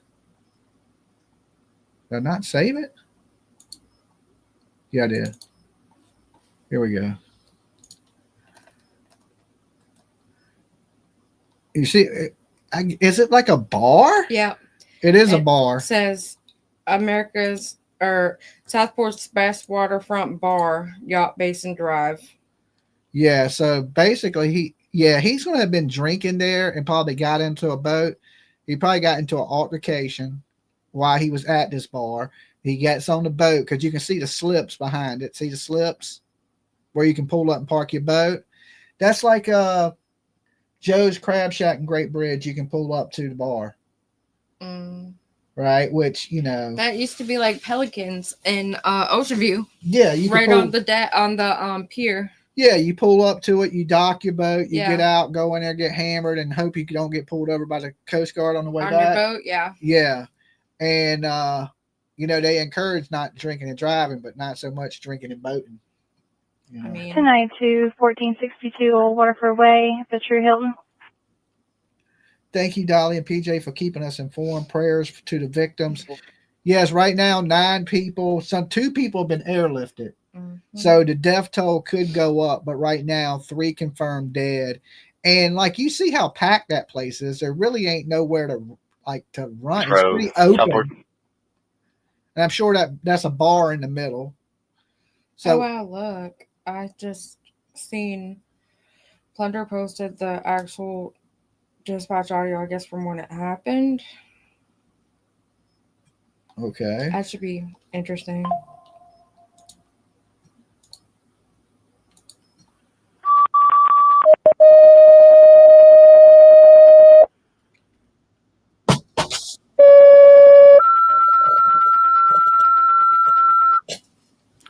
Sounds like Engine 372 Dell Traffic Falls 415 Caswell Beach Road 415 Caswell Beach Road. You have TAC 1 on scene. TAC 1 CCOM clear 2347. Is that the TAC team they're talking about? Mm-hmm. I'm 181. 181. I'll be en route to Caswell Beach Road, full 173 on that call. The tactical channel. Okay, so you think they have them surrounded, or No, this is the start of the the service for this time. Station will be heading to Caswell that I'm listening to? Oh. That's the current audio? Yeah, it says the TAC team. Yeah, they have a tactical channel open for the event whatever event that is. It could be anything. Yeah, but what other reason would they need a tactical team at 11:49 at night? No, I mean it's probably something to do with this. You're right. Right. So,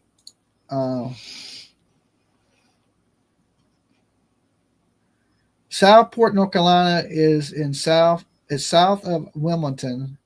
You can get there by ferry as well. Yeah, that's sad. Dr. Latina said I always look for the nearest exit when I go places. Me too.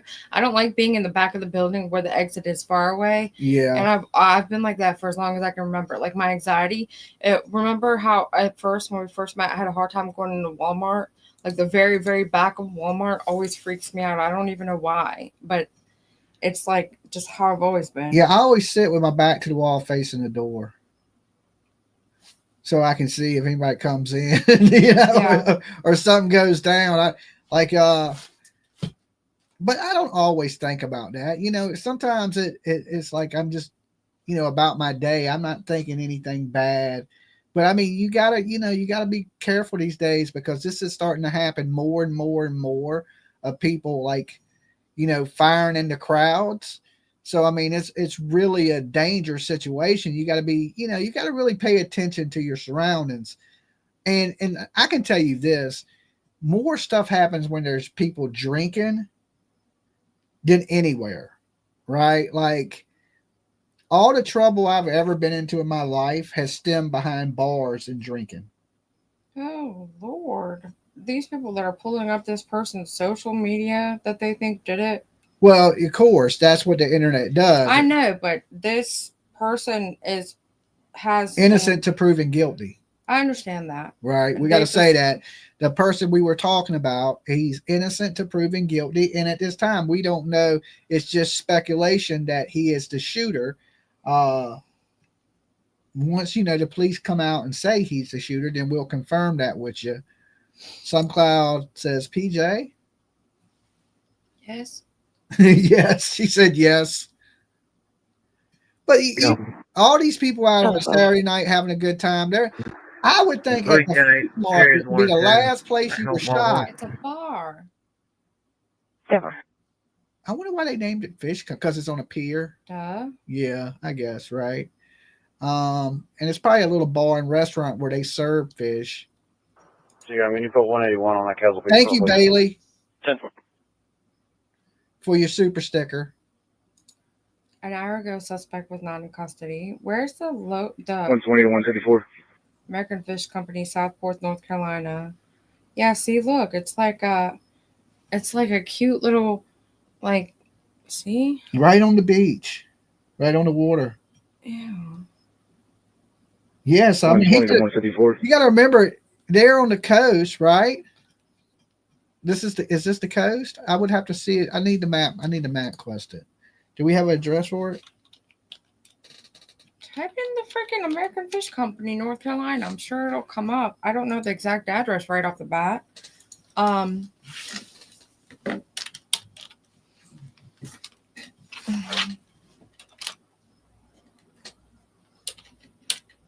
You got a 4. I highlighted all. It's the river.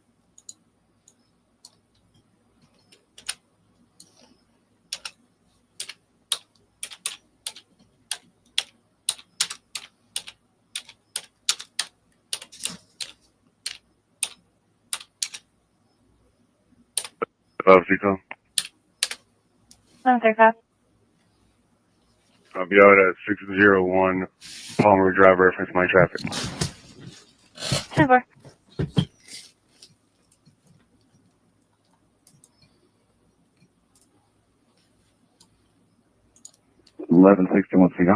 What is this? 761. Commercial.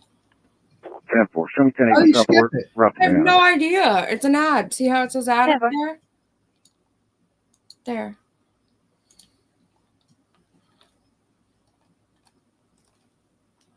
All right.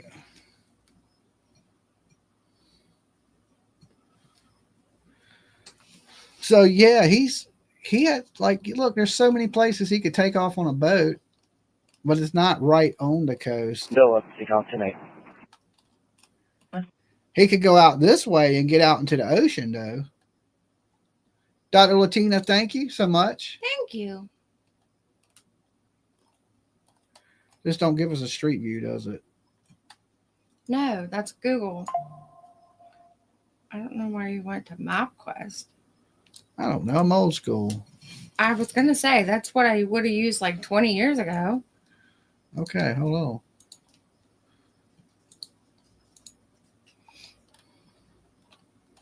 On September 27th, the gunman on White Center Console boat opened fire at the American Fish Company, a restaurant at the Southport Yacht Basin, North Carolina, killing 3 people and injuring 8.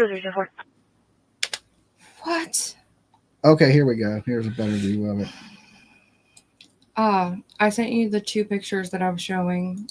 Super cute dolphin picture in the one. All right, so it's right here where this red dot is. Oh, at 11:30 p.m., Southport city officials reported that a person of interest was being questioned by 11:30, but the suspect remains at large. Oh, so the suspect's still at large. Here's American Fish, Southport, North Carolina. Unconscious patient. American Fish, and they got nice drinks. Mm-hmm. There's the dolphin. So you can see that's pretty wide open. Even in the bar, it's open. So you probably had all these people sitting on the deck, and he just started shooting.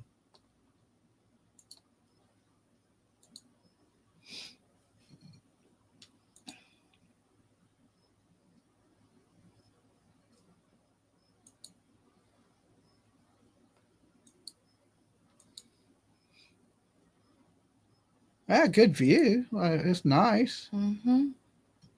So they got a little outdoor bar. They have live music and performances. And tonight was the band named Bacon Grease.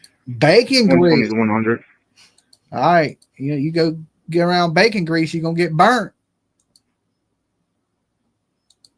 Can you give me a 21 for convenience, sir? Okay. Just have 2 other individuals leaving Edgewater.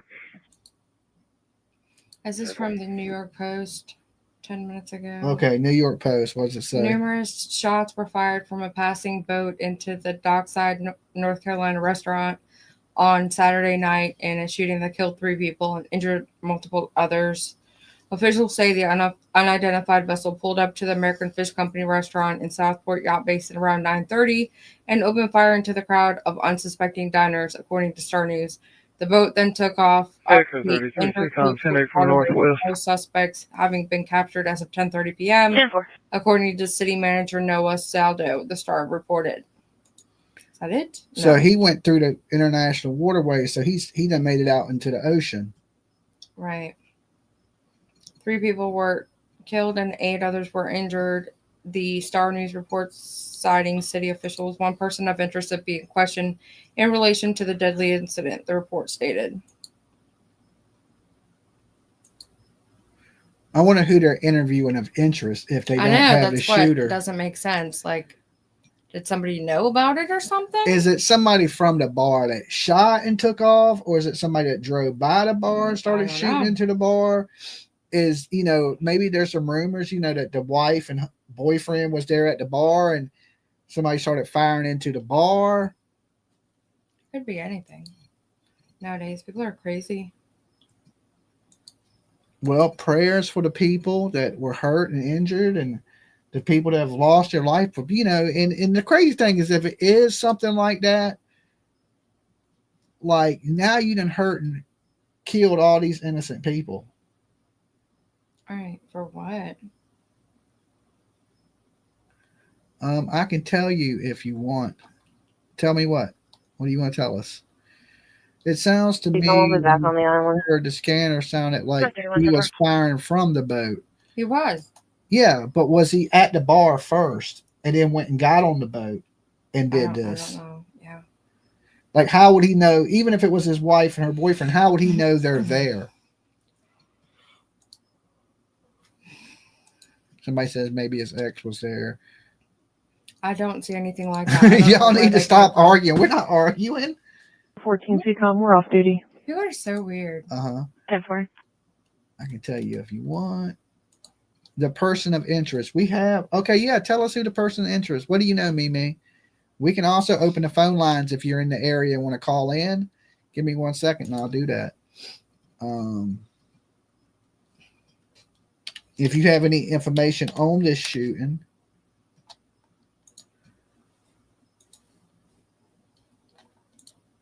Now, don't just call in to say hello to me, right? But I'm going to open the phone lines and I'm going to put the number up. Now, if you have something that goes with this story, feel free to call in, but don't just call in and be like, hey, Dolly, how you doing? Banner. There's the call-in number on the screen. I'm sure it was the bacon grease band that got them all. The bacon grease band, right? You got to watch it. Local news says boat was sitting there for 1 hour and then began shooting into the crowd. I literally was just about to read this 1 minute ago. Witness stated the boat was stationary across from the American Fish Company pub before someone on board opened fire. It was seen headed towards Oak Island, North Carolina. Oh. So they looking for the treasure. I think that's in Canada. Oh, that's the other Oak Island. Okay. All right. My bad. Yeah. So the boat was sitting across from the place for 1 hour and then somebody started. Well, maybe they were at the bar and something transpired in the bar. So they were, I don't know. If it's the person they say it is, it's an unhinged person based on their posting on social media, which doesn't the government spy on people? Like, isn't that what came out with Snowden? Like, that we get spied on all the time. Why do they not see random posts from people that are clearly just not because right? you post something that, they don't know if you're going to actually go through with This post that I read, supposedly from this supposed person that may possibly be the guilty person, said something about stealing babies and like the really unhinged type of post. I don't know if the post is real, because nowadays we never know like what's real and what's not. It could be an edited screenshot just to make this person supposedly seem guilty. Who knows? But if it's real and this person does post like this on their social media, yeah. Dolly. Hey, Dolly. Hey, Rose. And PJ. Hey, Rose. You look like a beautiful China doll tonight, PJ. Thank you. Love your makeup, everything. You're just so beautiful. Okay, Rose, didn't we say don't call in unless you got something to add to the story? She was just starting. Let her talk. Thank you, PJ. Well, we got other people calling in. It may be important. All right, call back, Rose. Dolly. Hi, Dolly. This is Mimi. Hey, Mimi. What is going on? Okay, there's a Facebook message on August 5th of It was actually of last year, but his name is Nigel Edge. Nigel Edge. Is that? Yes. Yeah. That's who we were. Allegedly, we don't want to say something about this Allegedly. till we know Yes, for sure. and he allegedly the boat was sitting there for over an hour, and he was trying allegedly to get ex-wife and boyfriend. Allegedly. Okay. So he was kind of in the boat, maybe spying and seeing him in there. Yes. Yes. With binoculars, I bet. So it appears that at this time that he wasn't in the bar. He was just in the proximity of the bar. He was in the boat. He was in a boat. Uh-huh. Yes. But they're not, like I said, I'm going to say allegedly have not said it was him. Okay. And have you heard anything about him being apprehended or anything yet? Yeah, he's in custody, but they're just talking to him. He's in custody, but they're just talking to him. Yeah, they don't make any sense. I don't understand. How do you know he's in custody? Well, that's what the one report said. I'm not going to say what channel. It's not on YouTube, though. It's news. Okay. All right, we're looking at his video, and he had a pet raccoon. Those are really cute. Uh-huh. So, okay. Well, maybe I just hope for peace and justice for these people that did not deserve this, and I'm praying. Yes, why somebody involved would do something so stupid is beyond me. Absolutely ridiculous. If they want to hurt somebody, why don't they just hurt themselves instead? Do we know if the ex-wife or boyfriend was hurt? Is any? No. There's no. Okay. No. All right, Mimi. I appreciate you calling in. No problem, Dolly. Love your show. Thank you. All right. Peace.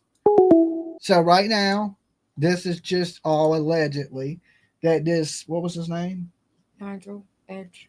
Nigel Edge is, I guess, the alleged suspect. She believes that he's in custody, but what we're reading says he's not in custody.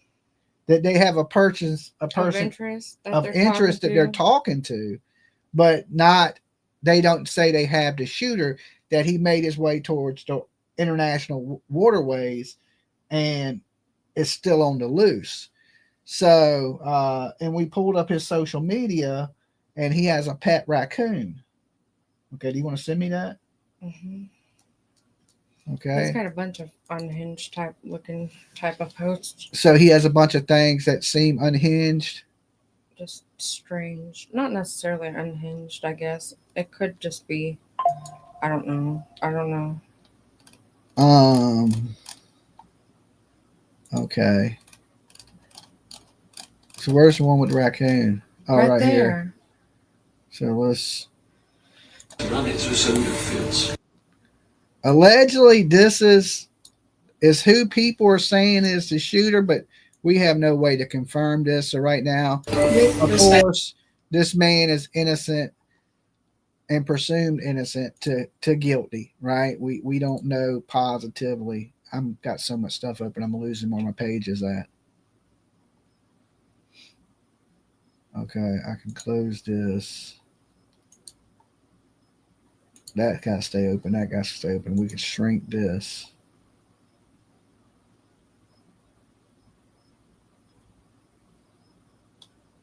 Try this. See, now I don't know where my StreamYard is. This can close.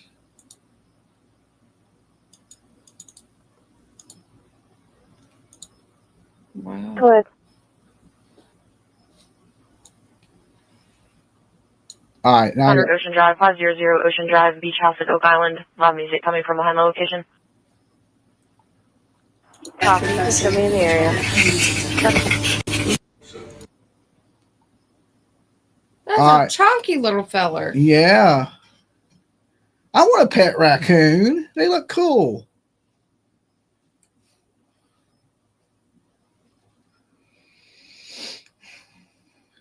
Now we know what happened to the last person that had a pet raccoon. Right? Remember Peanut and the raccoon? They came and took it and put it they put it down. So it's a horrible situation. Let's jump back over here. So if you're just tuning in, let's give you a little recap real quick. Tonight around what, 10:30? It says he's in custody on this page. Okay. By U.S. Coast Guard. U.S. Coast Guard have him in custody. Preliminary name: Nigel Max Edge. Edge attempted to sue the United States for attempted murder before. He tried to sue the United States for attempted murder. That's all on his page. He literally lists out and shows all of his litigations. So he was going kind of postal to begin with. It seems that way. And now he's in custody from the U.S. Coast Guards. And he is the alleged shooter tonight that shot 9 people. It killed at least 3 so far. 11 total. 11 total? Because there's 3 that are gone and 8 that are. And 2 were airlifted to. Out of those, right? Yeah, so the death toll could still go up. Yeah. You know, and wow, yes, when people start getting anti-government and thinking that, the government's out to get them, and I mean, it sounds like he had some mental health problems. That multiple attempts have murdered the plaintiff while serving honorably at the United States Marine Corps, and that Agent so-and-so, wearing an American uniform under oath, is obliged to provide justice to the men and women in the U.S. Armed Forces. His filings are. He's representing himself too in a lot of these filings. Okay, so who was he suing? The United States. He was suing the United States for 11:35. Him. Attempting to murder him. Attempting to murder him. Oh yeah, he was. Yeah, Peanut was the squirrel. Oh wow. I live 2 hours away, but have family there, says Red. Well, still an active situation, but it appears now that this man is in custody. Thank Jesus. Yeah. And he basically did a drive-by shooting from a boat. And we don't know who was at the place he hurt. It could have just been he wanted to hurt people, because it seems like he was slowly coming unhinged from what it appears he was posting on social media. Another 15-year-old missing in Virginia Beach. So many people go missing. It's just these kids are just wild nowadays. I know. A lot of them are runaways. So if there's no signs of foul play, we usually don't cover just runaway teens. It usually has to be something that has some type of foul play. It's like that involved. age frame, usually between 13 and 17, 18. I feel like it's like a runaway most of the time. Yeah. I have 3 dead and 9 in critical condition. 9 in critical? I don't think this is just another. This isn't very. I wonder what he was shooting with. Update: the active shooter incident that left 3 dead and 9 in critical condition occurred at Southport Yacht Basin, where I don't think that's right, though. I think they just worded it like that to be sensationalized, because I don't see anybody else saying it like that. That they're critical? Yeah. Well, they did say 2 were airlifted. I mean, so if you're airlifted, you're critical. Yeah. You didn't get shot in the hand and they airlifting you to the hospital. You would have to. Those are available for patients. We're talking chest or head when you starting to get airlifted. See his post here. I wish I knew that you could kidnap a baby, raise trafficking, steal his money, him as your own, drug him his entire life, use him in a pedo ring, and make movies using him. Did he think that was him? That's the person that's allegedly the bad person. Send me that post.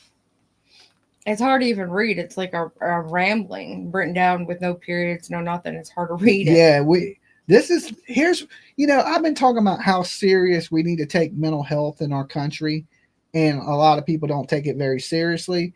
And That's the cause for everything. Because it sounds like he was a vet. Mm-hmm. And them Marine Corps, man, I went to the Marine Ball one time. Them Marine Corps people, when they get drunk, they tried like jumping off the hotel balconies, and like it's scary. I don't know what they do to them people when they join the Marine I mean, Corps. Marines just seems to be the toughest one of them all. Is Yeah. you know, that they put people through, and usually Marines are on the front line, right? You know, and they see all the crazy stuff. You know, a lot of these Marines served in Afghanistan and Iraq, and you know, and then when they come home, they didn't watch babies die and people get shot and people blown up, and I don't care what you say, that does something to your mind. Does. It really does. And then when they get back, the VA helps them, but the VA is so overwhelmed with other people that they don't truly get the help that they need. I think we need to take care of our veterans. We put them through hell, and then we destroy their minds, and then we don't do nothing to help them. So, and then when they go crazy and lose everything, and then they're out on the street and stuff like that, or they turn to drugs, they put so much medicine when you get hurt that when then they just take it all from you, and then next thing you know, you're strung out on drugs. 49 involved. 10-4, 10-17. So this is just another vet hurt. Can I cut the scanner off now? Because if they have custody, I don't think we need to hear just what's going on in the 15, 16, no, that ain't what I was looking for either. 16. All right, let's we don't need this. We don't need this. We can shrink this. All right, Nancy's scaring me up there. She looks mad. All right, let's give me a second. Let me get everything under control here. We'll close that. I can close this. All right, now let's stop all that noise in the background. So, did you send me the what he was saying? Mm-hmm. Okay, apparently I didn't close all that because I can still hear it. Give me 1 second.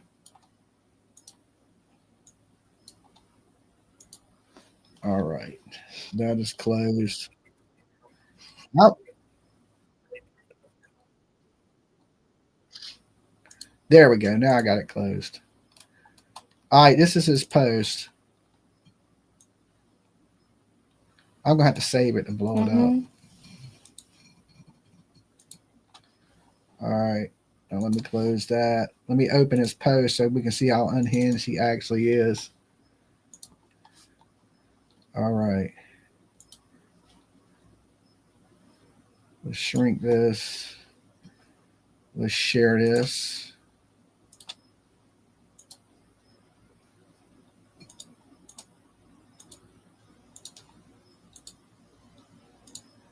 All right, here's his post. You want to read it to him? Let me pull it up this way because I still can't see it. My eyesight is bad. I wish I knew that you could kidnap a baby, raise / traffic / steal his money, him as your own, drug him his entire life, use him in a P ring and make movies using him, use him as an independent servant, send him to the military to fight for you, and silently set him up to be murdered, shot / blown up and buried alive to hide evidence. Then, if he survives, torture him, strangle him in the hospital, drug him some more, treat him as a dog the rest of his life, feed him rat poison, take away his medications, give him too much medication in hopes he commits suicide. Then the authorities would cheer the people doing it on, saying, we won't help him or tell him what's happening. Publish newspaper articles about the attempted murder and still just hope he dies instead of giving the good man what he and every human in the situation deserve. And still people just watch. Okay, that's pretty alarming. Okay, and I'm assuming that he's talking. A year ago. I'm assuming he's talking about himself. Mm-hmm. And if you're just tuning in, guys, this is the alleged shooter that just fired off shots at 10:30 tonight, right? Mm-hmm. Saturday evening, 10:30 p.m. American Fish Company, Southport, North Carolina, where we have confirmed 3 people dead, 8 others mm-hmm. shot, 2 were airlifted, to the hospital so the death count could climb. Apparently, this man is a veteran, and it just by his post, it sounds like he has some mental health issues, right? And he feels that the government has wronged him, right? And that's a really scary situation. Now, stuff like this, you know, when people start posting things like this and that are that unhinged. That was from a year ago, and he's got posts like that that are public that you can see. People in the chat saying PTSD, right, and things like that. But see, some men are stubborn and don't actually ask for help or want help. But when you see that actually being posted on somebody's page, like, who do you go to? Who do you inform about that? And what do we do about it? Like, I don't know. That's a tough call.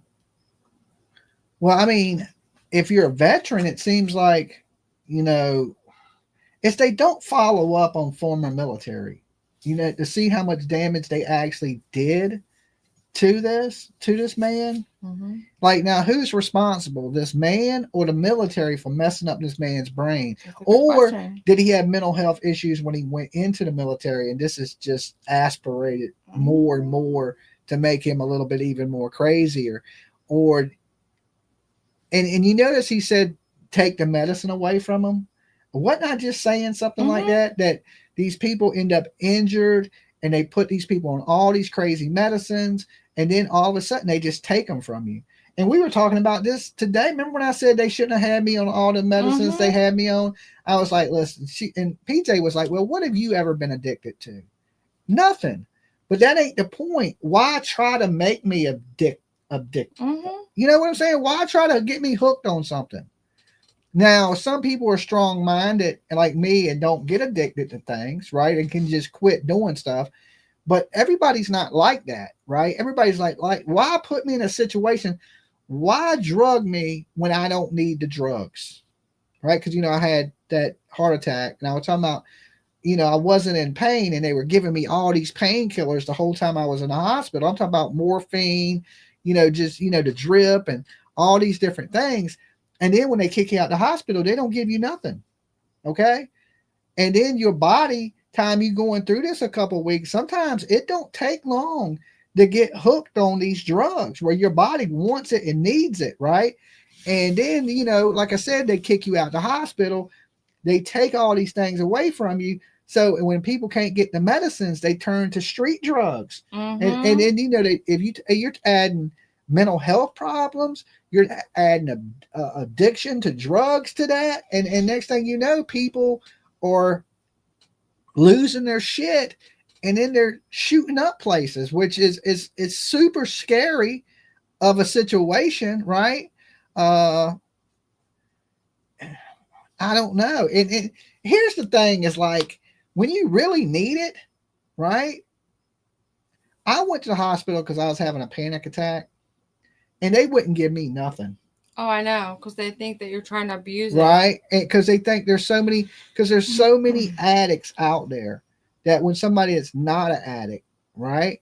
And I really needed help, and they wouldn't give me nothing for it.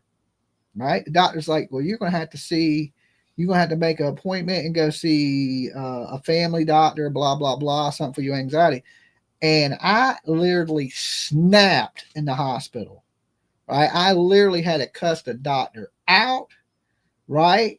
Go full in saying, hey man, you're treating me like I'm some drug addict. I've never done anything, you know, to get, you can look at my medical record.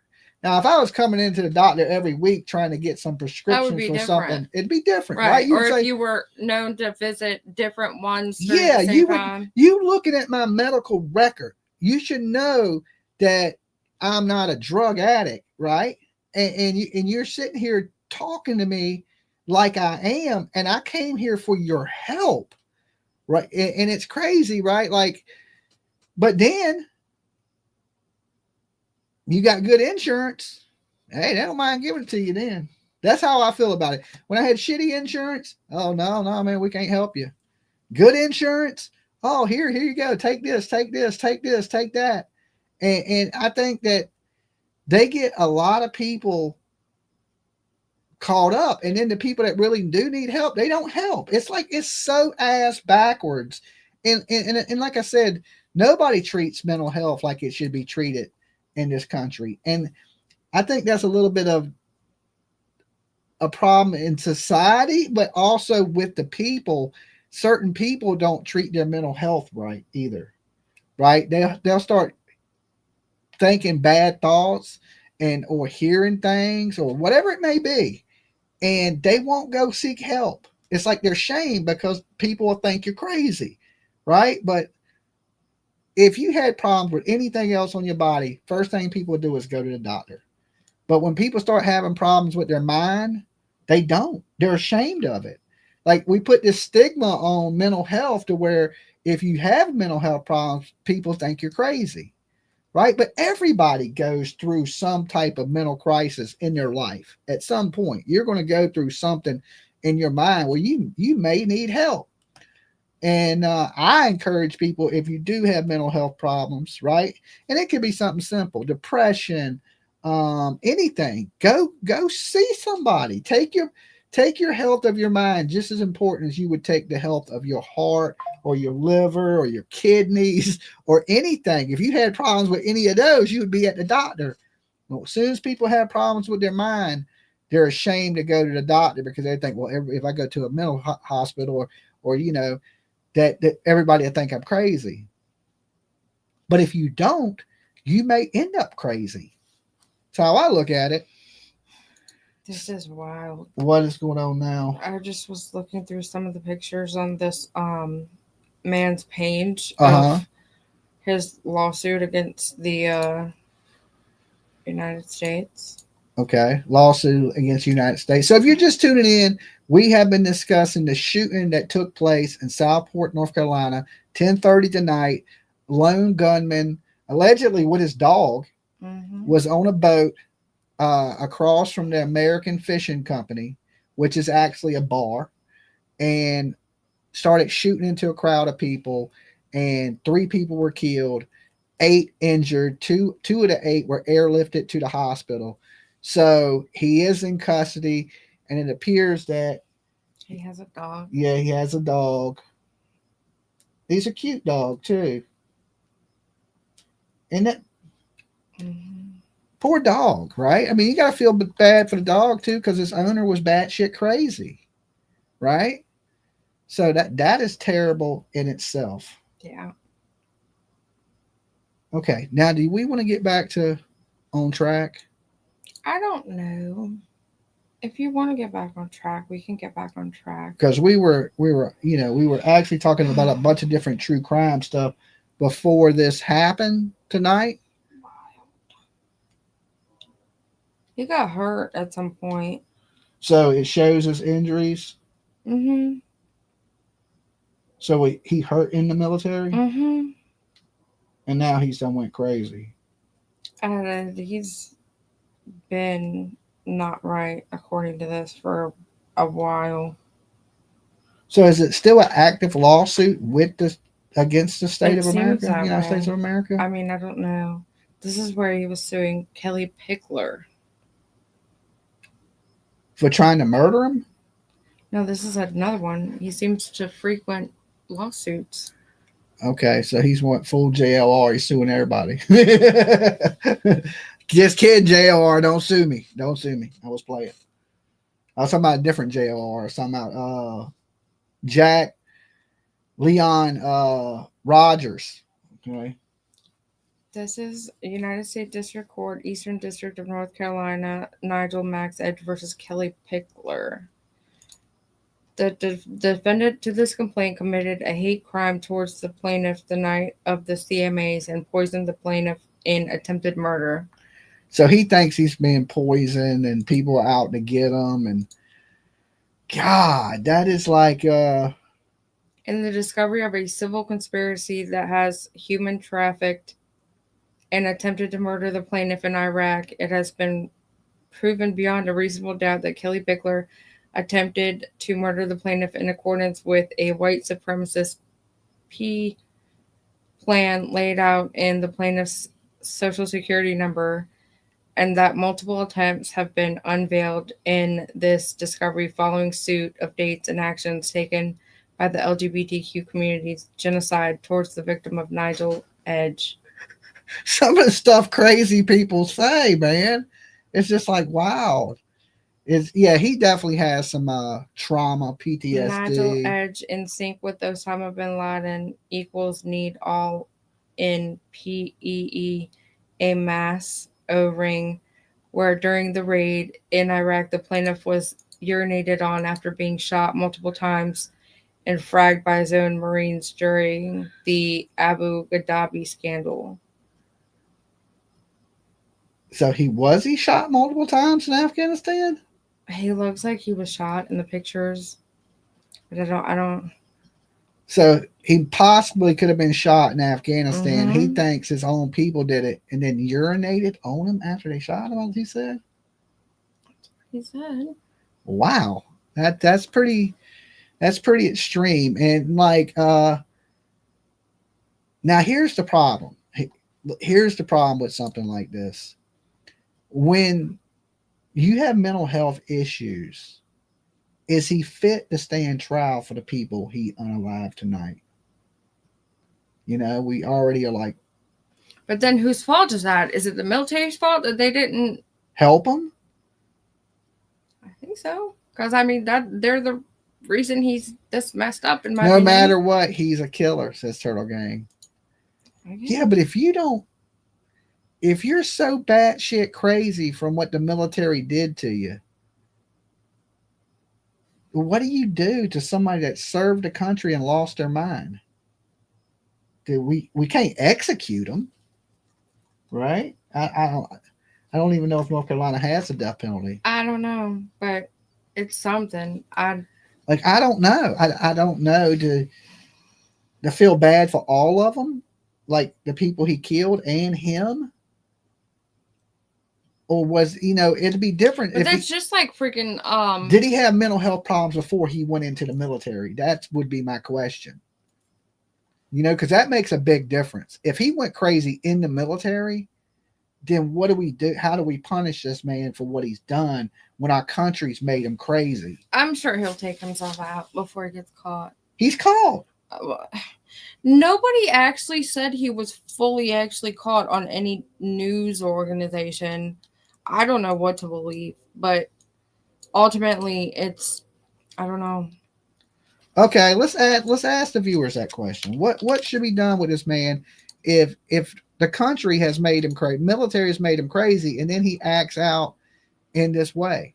The phone lines are open. But that's what happened with that guy. They just confirmed his bones that he unalived. Travis Decker. Even his ex-wife was saying that the military did this to him. Hello. Hello. Hello. Can you hear us? Yes, I got to put you on mute. Okay. Hold on. Okay. It's Doctora Salerno, Doctora Latina. Hey, Dr. Latina. Okay, so I wanted to say a couple of things real quick. So I practice psychiatry. Uh-huh. And I also am a family practitioner. And I think I know that our medical system is completely freaking broken in this country. Yeah. And I totally agree with you that there's like a 2 standard entry into the gate of care. Whereas if you don't have much insurance or you don't even have any insurance, that's a problem. Now, where I trained in South Carolina in medical school and residency, I trained at the VA hospital. Uh-huh. It was the Veterans Hospital. So I really am very familiar with the veteran system, and talk about broken. It is completely freaking broken. And I think that, we just don't have adequate care in general in mental health in this country. And then when you get down to the veterans, you really, there's a problem. I mean, this guy clearly, from what PJ has been reading, has been psychotic. I mean, what stuff he's saying is delusional and psychotic. That's what I thought too. And, definitely delusional. Yeah, I mean, we're beyond like PTSD. With PTSD, you can have moments of psychosis or flashbacks, but this guy sounds truly ill. Now, I don't have an answer to this question. I'm calling you to get your opinion on this, because I want to know why YouTube has these really strong bot filters where you can't say things, so we have to say, the person's self-deleted or they Yeah. unalized, or they pick up all of our not even distorted or unhinged language, but just maybe a little bit triggering language, and you get shut down.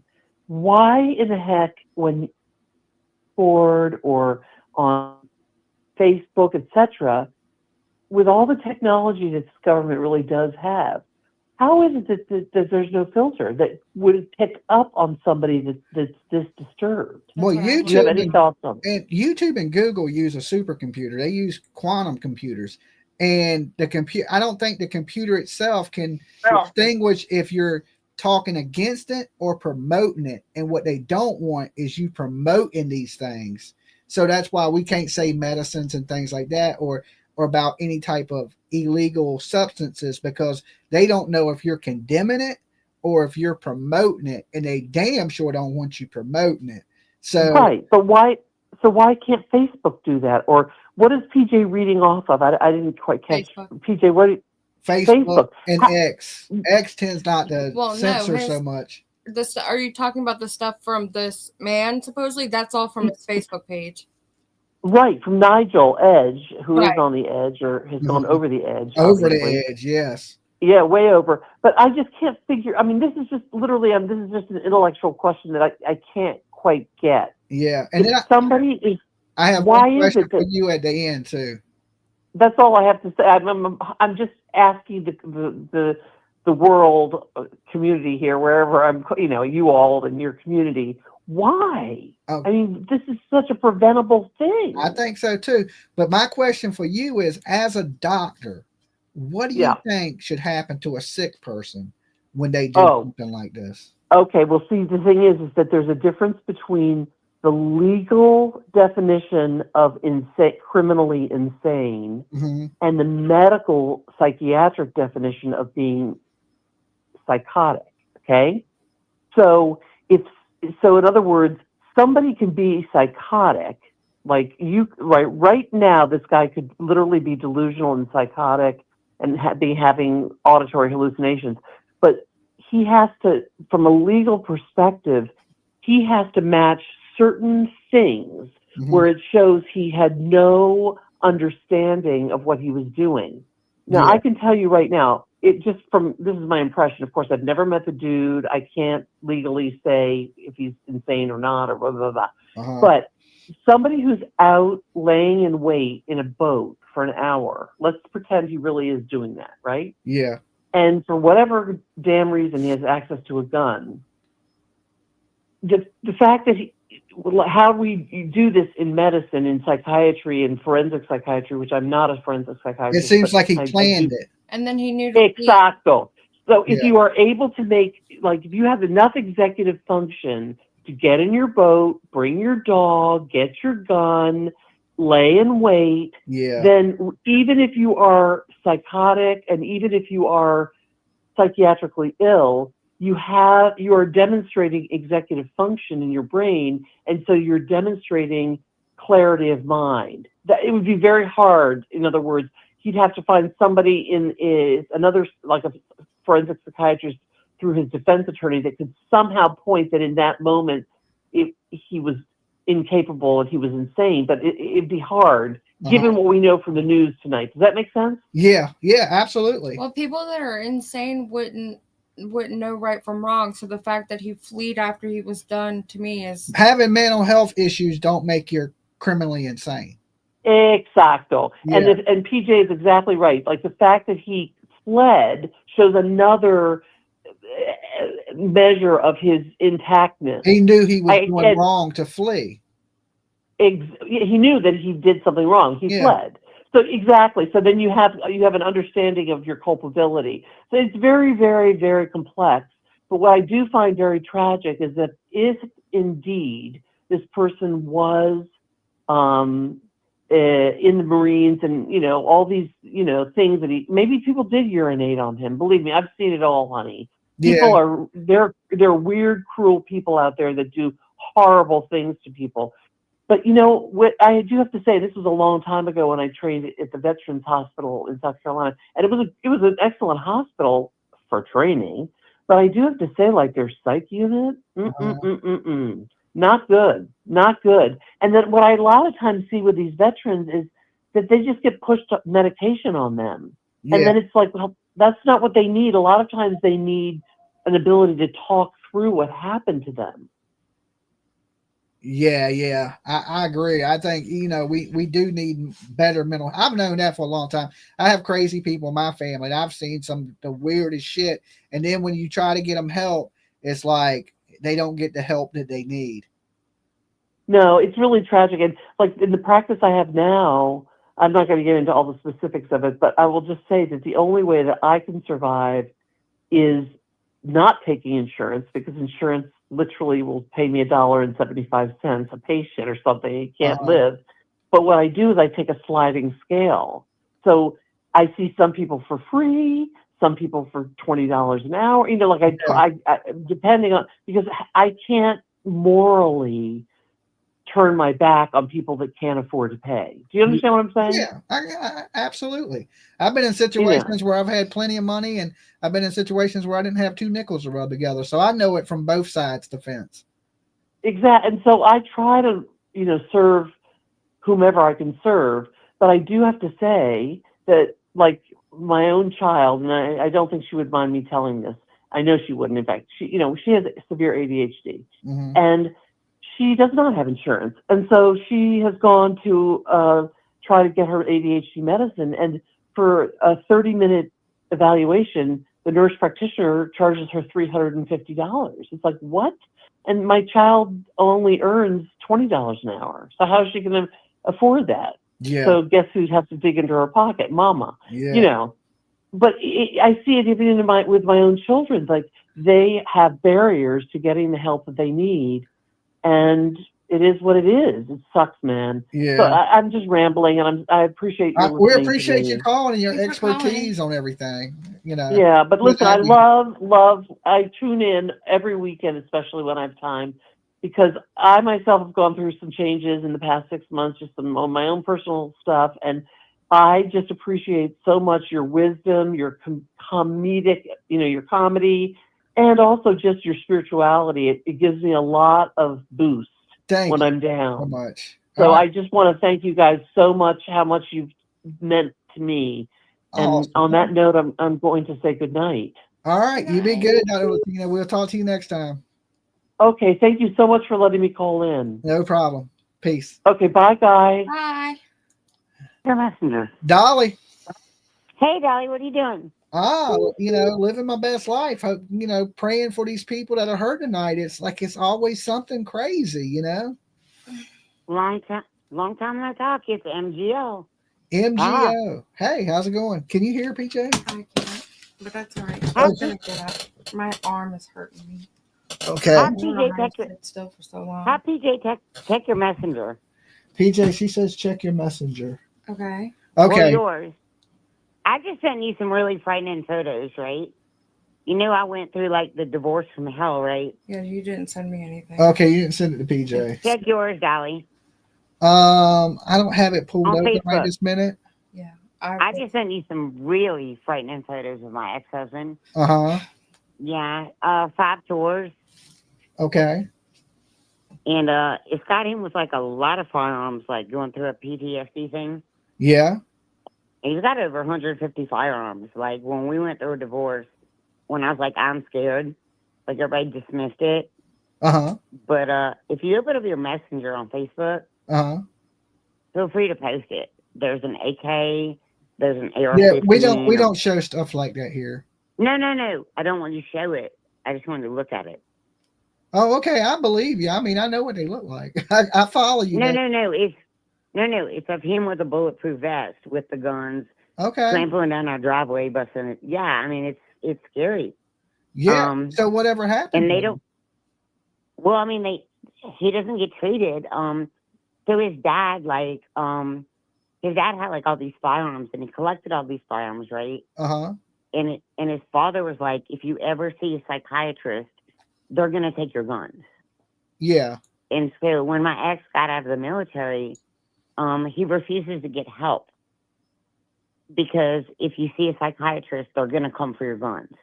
Okay. So he won't get treated for his PTSD, for like the tours, for all the stuff that he's seen in the military, because his father had programmed into his head that if you see a psychiatrist for a PTSD, they're going to take your guns. And so then you have no Second Amendment right. So a lot of people in the military, if you have mental health issues, you probably shouldn't have a gun anyway. I mean, most of these mass shooters, these people have mental health problems. And one, you wouldn't do stuff like this unless you had some type of mental illness. Most normal people don't go out and hurt people. But see, when you get out of the military, I mean, you fought for your country, right? And so it kind of sucks if you've like fought tours, if you fought for your country. Like, you don't deserve to get your guns taken away from you. Well, if you have mental illness, yeah, you do, because you may do something not rational. You know, you don't have good judgment at that point. You're not thinking with a clear mind. I think everybody has mental illness. I think so. To a certain point, maybe everybody does have a little mental illness. I'm trying to take up for soldiers, right? I mean, like, yeah, but listen, I understand. You see a lot of stuff. You do, and there's a certain point where if you're broken, we need to fix you before you had these things. Don't ever want to admit that they're that broken, or know themselves that they're right. Like, soldiers don't want to admit that they're broken, that broken. I mean, I get it, but when people get out in the military, there should be something set up where they do have to still have mental evaluations regularly, especially if you own firearms. I mean, do we want guns in the hands of crazy people in our country? Listen, I believe in having guns in our Second Amendment. I mean, I understand what you're saying, but this is the reason we're falling into these problems now, is guns are getting into the hands of the wrong people, right? There has to be some I know our forefathers wanted us to be able to protect ourselves, but that they were talking about people had to have enough intelligence to use weapons to protect themselves or to fight for their freedoms, not to hurt other people. I agree. So I believe in the Second Amendment. I believe in the right to bear arms, but there's limitations to that. And people want to be like, well, the government says we got the right to bear arms. That's for people in the right frame of mind, not for somebody that's crazy, because crazy people are going to do crazy stuff, right? So do you take guns away from every single person that went to war? No, but you take guns away from everybody that's crazy and might hurt somebody with them. But most people that went on tours and most people that went to war saw things that you and I could never, ever possibly imagine. I know, and it's sad. It's a sad situation. So do you take a gun away from every single person that went to war? Not everybody that went to war and still has their sound mind, but everybody that went to war and lost their mind, absolutely, we take them from them. I think that every single person that went into combat has seen things that we can't even imagine. I agree, but all of them didn't lose their mind from it. Most of them can sit down and have a normal conversation with you and not want to hurt anybody, and not thinking the government is out to get them and things like that. It's when people think they like this guy thought he was being poisoned, and he thought the government was trying to kill him. That's an extreme. Yeah. But when do you leave?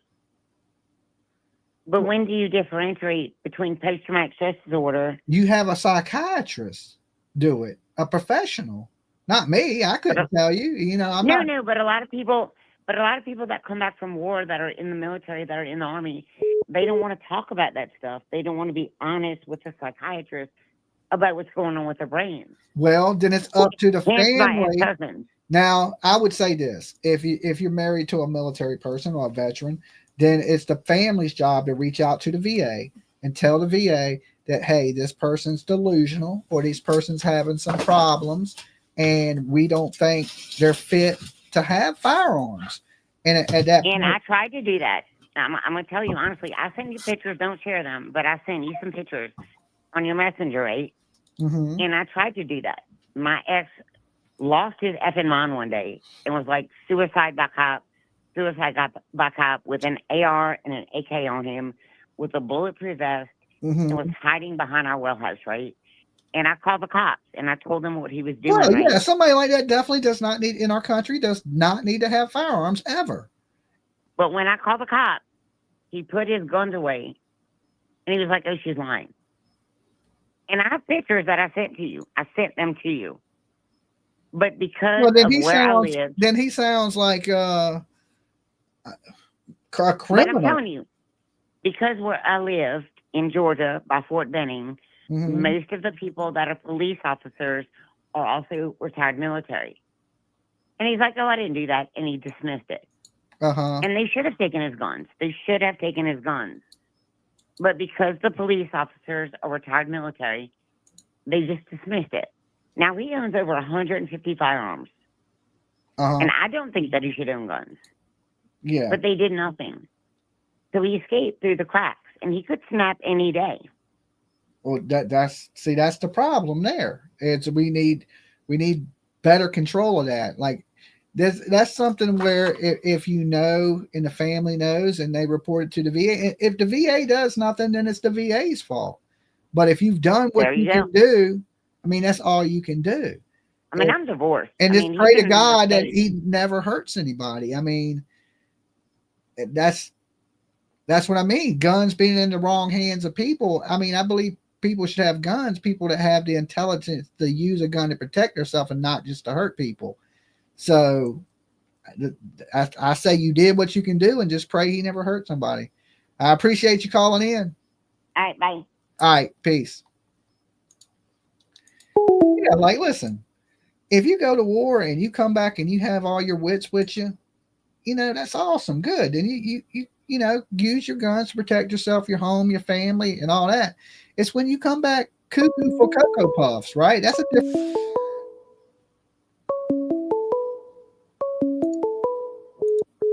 Dolly. Hey, Dolly. Hey, Rose. Are you going to hang up on me? No, now you can talk.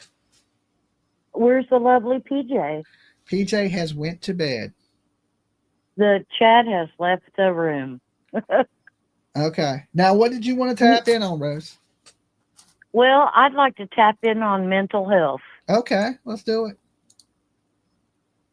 It's an important thing, and unfortunately, it's not been addressed, at least in our generation and the decades, like my grandparents and stuff. You kind of just tough things out and didn't talk about your feelings, but maybe you cried a lot, you know?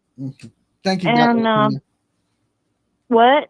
I was just thanking Dr. Latina and TJ the DJ. Yeah, I love Dr. Latina. She just, wow, I'd like to have a therapy session with her. There you go. Yeah. One of the things is like I have had to go to therapy, and I love therapy. I love when on the Tira, he's very transparent about, he preaches a lot about go to therapy. There's something wonderful about having that one-on-one where it's a safe place to talk about your thoughts. But I think like people who are having a psychosis, like getting paranoid and stuff, even their own paranoid mind is afraid to let it loose with someone because of certain stigmas and, about mental health. And, maybe they're just so far into their psychosis that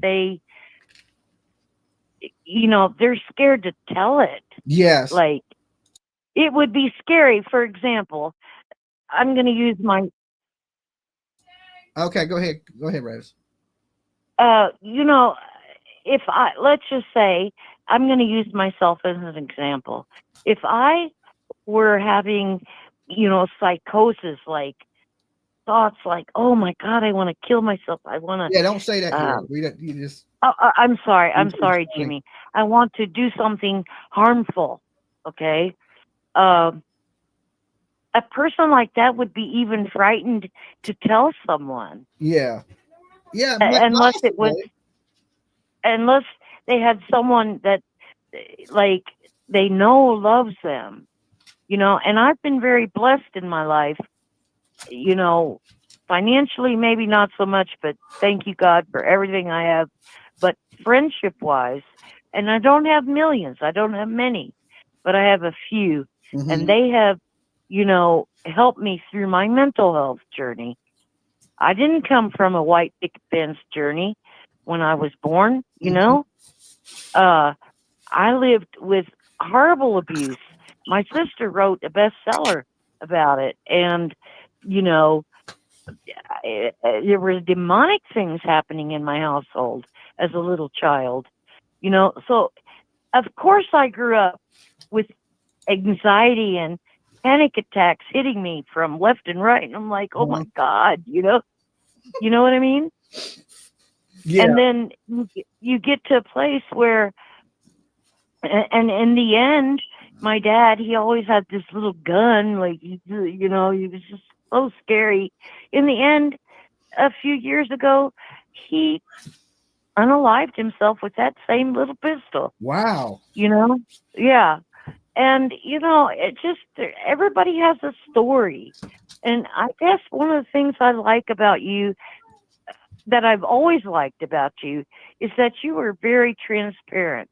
I remember you from Gabby Petito. That's when I globbed onto you. Globbed. Like, you know, that's my brother there, that Jimmy, you know.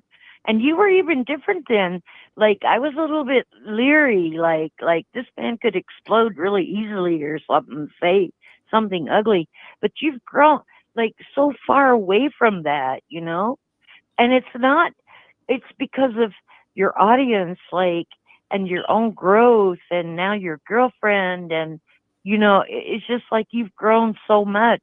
And I see that same thing happening. Well, with we've been the here a lot Tira. of years. We've been here a lot of years. It, you know, Rome wasn't built overnight, you know, and you know, as you get older, you calm down a lot. I mean, that's just all it is. You seen the Well, not everybody calms the down. slowdown of me point of my life. You didn't really see the wild part of my life.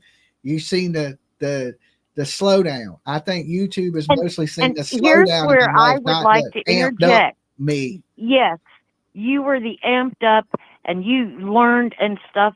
And this is where the Tira is coming from. He had an incredibly different life. Yeah. Like, he was born in the system, and he lived through all that. And now he's still living. I mean, I can't even believe what he still does with what all he's going through, you know? But I feel like his journey has an incredible purpose because he's so transparent. He lets you know if he's done an edible or whatever, you know? Yeah, well, And I think he should take his experience. This is just my personal opinion, and help people that are in a similar situation than him. Because like me, I don't know nothing about that gang life, but I know there's a lot of kids out here losing their lives to gang violence, and they need people they can look up to that have been there, done that, I think, and then Dolly, changed their life to honestly, show them that there is another way to that. Yes. You know, you don't have to live what you were born into. It doesn't have to be generational genocide. That's what happens, you see. It's my generation was doing all this, so you learned that, and it's tradition and culture, and no. If it's abuse, break away from it. Yeah. Right? Yeah. I mean, there's a lot of people that were abused that tend to abuse other people, and and it goes on and on. Somebody has to break the vicious cycle. Absolutely. And I'm glad he made it way out of that, because usually people that are in the gangs like that, they usually find themselves in prison forever. And he found himself in prison, or they find themselves in the graveyard. And I'm glad he's went to prison and made it out of prison and changed his life, and didn't find the graveyard like so many others do.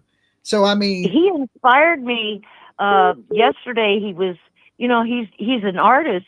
I don't know if you saw part of his life where he's making this drawing of this beautiful bird, and I like to draw. I like to art and stuff, and it encouraged me when I went to Walmart today to get me some goodies and things, I got myself a little tiny art kit so I can sit here and start just pedaling around and playing. I used to make beautiful drawings.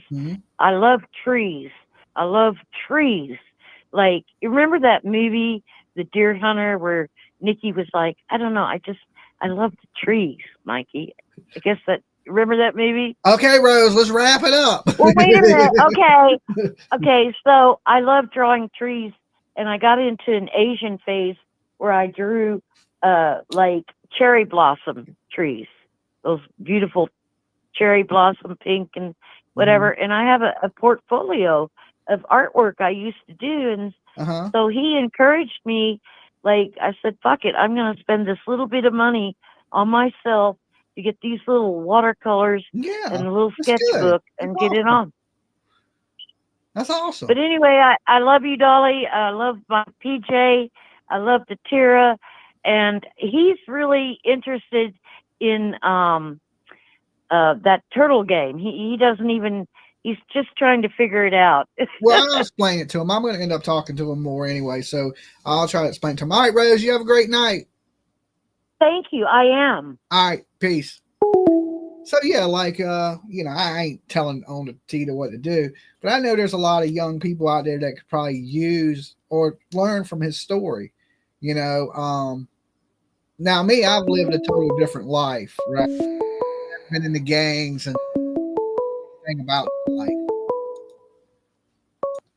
Dolly. Hey, Dolly, it's Sunshine and Shadows. Hey, Sunshine, what's good with you? Getting ready to go to bed, but I had to call you first. Okay. So I wanted to weigh in on this situation. I've been hearing a lot of people say that this guy might have mental issues. Yeah. Some kind. I might be kind of tapping into a little bit of what Rose just said, but I want to add to it. No offense to the male species, but toxic masculinity.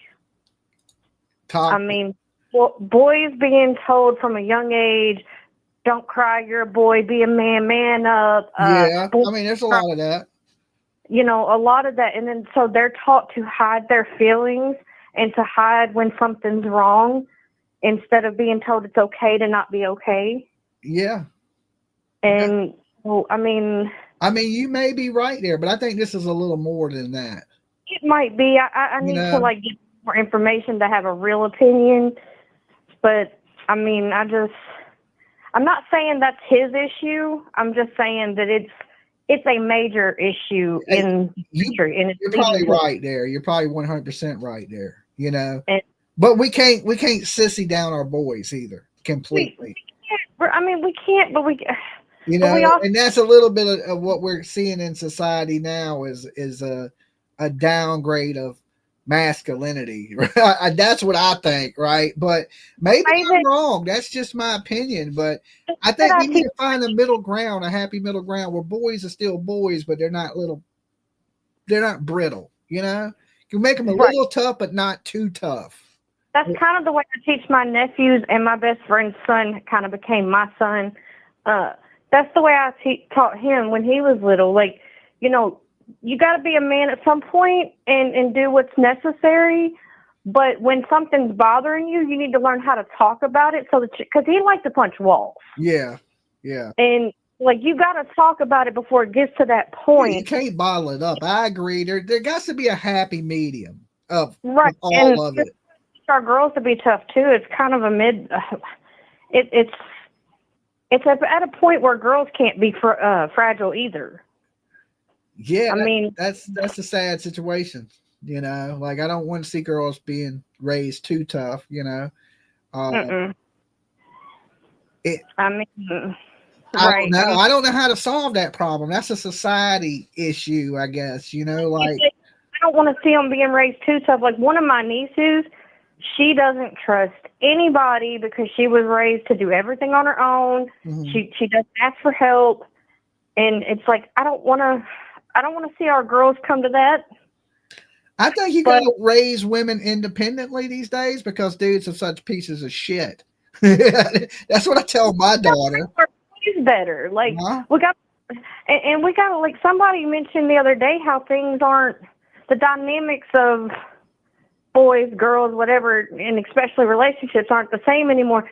And it's because, like you just said, boys are not being raised like they used to be, and they're not being raised to be men. And girls aren't raised to be ladies. I mean, they're my gender is not that great either anymore. We come to this problem that we know what the problem is, but nobody knows how to fix it.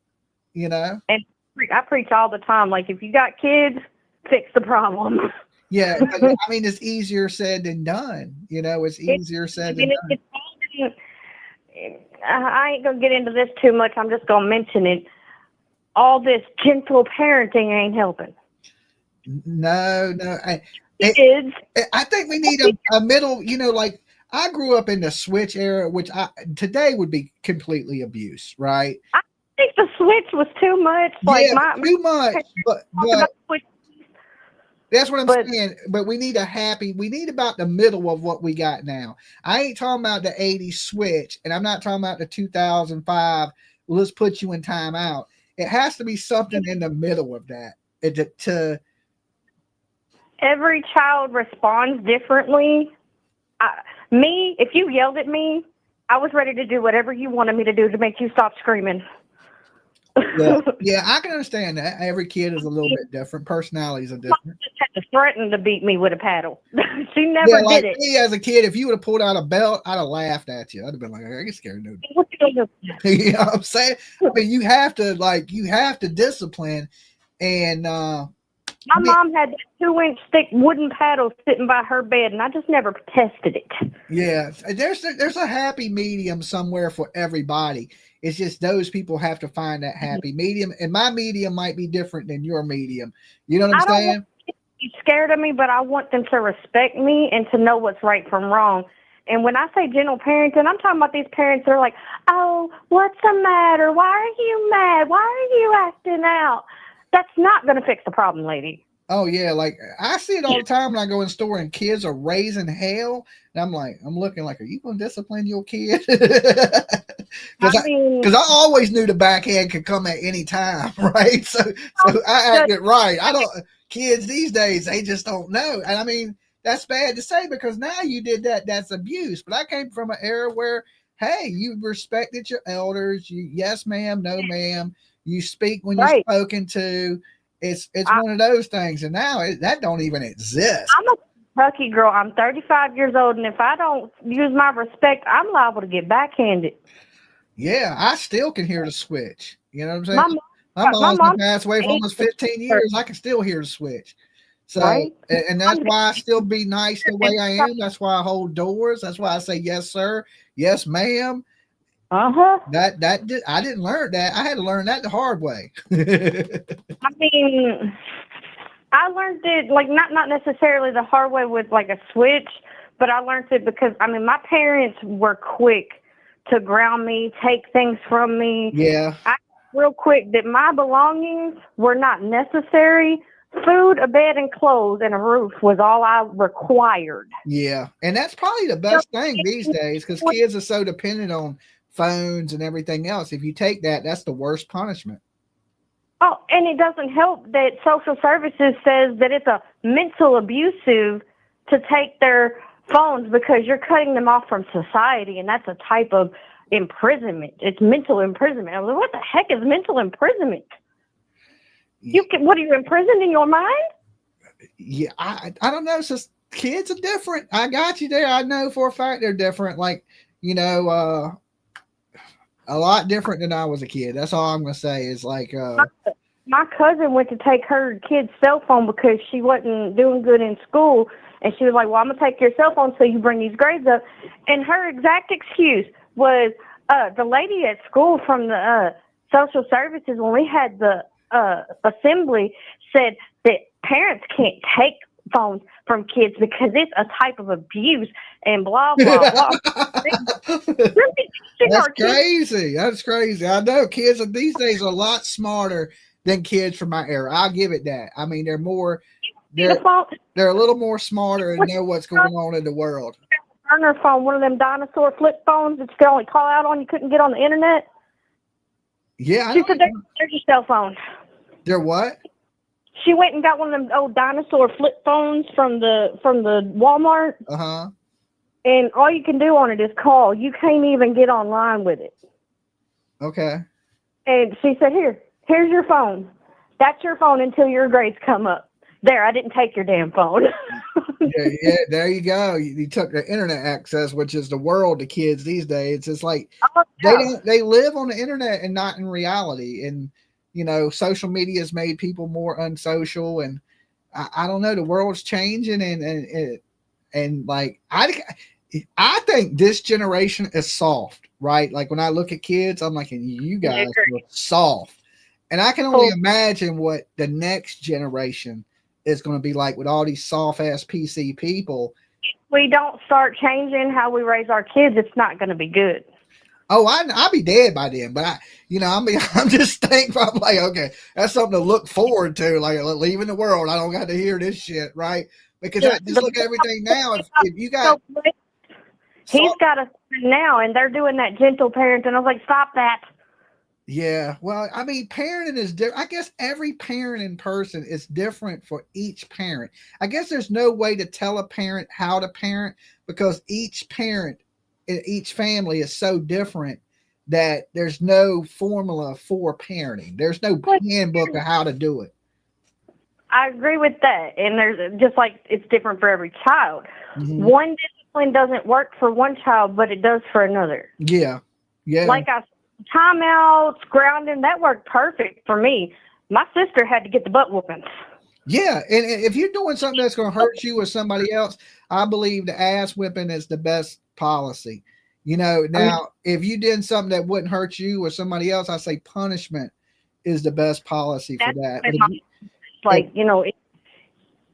With my sister though, nothing got through to her but a butt whooping. Yeah, yeah. That's how I was. He didn't whip my ass. I didn't get it. I still don't, right? PJ got to beat me now. I was the kind of kid, if you whooped me, I just took it as an assault. Like, why did you just hit me? Nah, I never look at it like that. Even as an adult, I look back at all the beatings I took as a kid, and I know that they wasn't abused. They were make me a better person, and I needed them, you know, and I never looked at any time as I was ever being abused. I've never been hit for something I didn't do or whipped for something that was stupid. I only took ass whippings when they were important, and I deserved every bit of it. And I've only a small handful of physical whippings, and most of them came from a lady I thought of as a grandma. She was my grandma's friend. And oh, the tape is right here. That's the only person I can ever say that I felt like I was abused because she took everything out on me. The other kids could have done it. I still got the whooping. Right there. Right where? But my parents were different. I had good parents. Yeah. Okay, well, look, I appreciate you calling. Thank you. All right. There's another roll in here somewhere too, PJ. I just don't know what's that. The big roll. I know, and I bought like 5 rolls last time. All right, peace. And I can't find the bag for it, but I can lock up that large box. Okay. I thought you went to bed. There it is by your foot. I didn't go to bed. I said right before I left that my arm was starting to hurt from sitting there. Oh, from sitting in that chair? And I couldn't hear the caller. There was somebody in chat that was really upset that I left and said how rude I was. Oh. Okay, you're fine. Thank you. Oh, PJ's in there packing up y'all's orders, guys. Okay. Don't be mean to PJ. She ain't like me. I can sit in this chair for 4 hours straight. She has to move around, you know. But when I get out this chair sometimes, I'm like, oh my God, I need to get a new chair.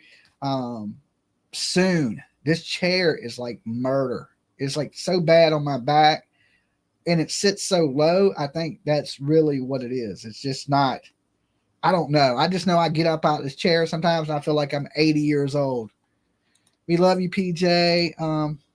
So yeah, like, you know, we kind of got on the parenting talk, and like I said, that's different for each person. It's different from each person. These days, I don't think you really have to whip your children. I think there's so much you can take from them. Like when I was a kid, you didn't have all that shit, right? You just go outside and play in the dirt. It's hard to take the dirt from somebody, right? So kids these days, they got video games, they got computers, they got damn phones. And I think if you walked up to your teenager right now and said, would you rather have a whipping with this belt or me take your internet for a month? That child is going to take the beating with the belt all day long. Okay. They ain't going to give up their internet. They ain't going to give up their phone. Be like, listen, you want an ass whipping or you want your cell phone? They're going to look right at you and be like, Mom, get the belt. Okay. Go get a switch, whatever you get, a stick. I don't care. They're not going to give up their cell phones. They're glued to them. Like, they might as well take a sticky pad and stick it to their hand, because that's how kids are these days, right? And it's way worse punishment than any whipping you could probably get. So, and like I said, kids are too soft. They, but then you don't want to abuse your kid. There's this happy medium in life that we got to find. And even in like the situation we were talking about with this dude with PTSD, you need help. Crazy people don't need guns. And everybody basically wants the same thing in this world. We want to be safe when we go to the store, right? Nobody wants to get a crazy Vietnam vet shooting up the place. We don't want extremists, right? We've seen that a lot of times. It's these extreme people that have been basically brainwashed by the media. And it's just, in our world, the media is not good. The entertainment people are taking in is not good entertainment, right? Like when you watch news, it's always bad. Things that wasn't acceptable on TV when I was a kid, like, oh, it's damn near, you can watch regular TV now and it's almost softcore porn. Okay. Language has changed, what can be said on TV. Just the internet is the devil. Let's be honest, for you kids. Most kids probably shouldn't even be on the internet. It's all bad and pornography. Let's be honest. That's pretty much what it is. Okay. Social media, you don't go see your friends anymore. You don't call your friends anymore. You don't do any of these things, right? Because you just like, oh, I'll hit them up on Facebook. I probably ain't seen my best friend in 2 years, because if I got to talk to him, I'll just send him a little message on Facebook. And I don't even send him any messages. I'm a terrible friend, right? So if anything, it's made people way unsocial, right? And society's so bad. Everybody got anxiety, right? Anybody that's old, right? We all suffer from anxiety. It's just the bringing up your one bad thing from having a nervous breakdown, right? Like, and then, kids are like, you can't, Tiffany, my daughter, she constantly tell me what I can and can't say. You can't say that anymore, Dad. That's offensive, right? That's offensive. That's offensive.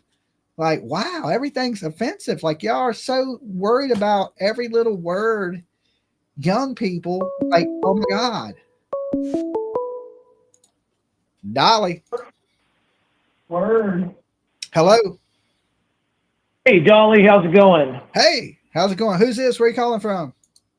Hey, it's Vanderex here. I tried to post a comment in your chat, and I've been subscribed, and it says only members subscribe for longer than 1 minute. I wonder if you knew that was going on. Not members, subscribers. Yeah, I thought I was subscribed. Oh. You got to sub up the channel, homie. It's only, you got to be sub, not a member. Yeah, I have been. I talked to you a few times. I talked to you about UFOs and stuff. Sometimes YouTube unsubscribes people, so sometimes you got to check to make sure you're subscribed. Oh, that's crazy. Maybe I'll unsub and resub. Yeah, or you got blocked by somebody for saying something crazy. I don't know. I don't think so, but I guess it did. Well, check all those things and see if that's what it is, because I have it on subscribers for 1 minute.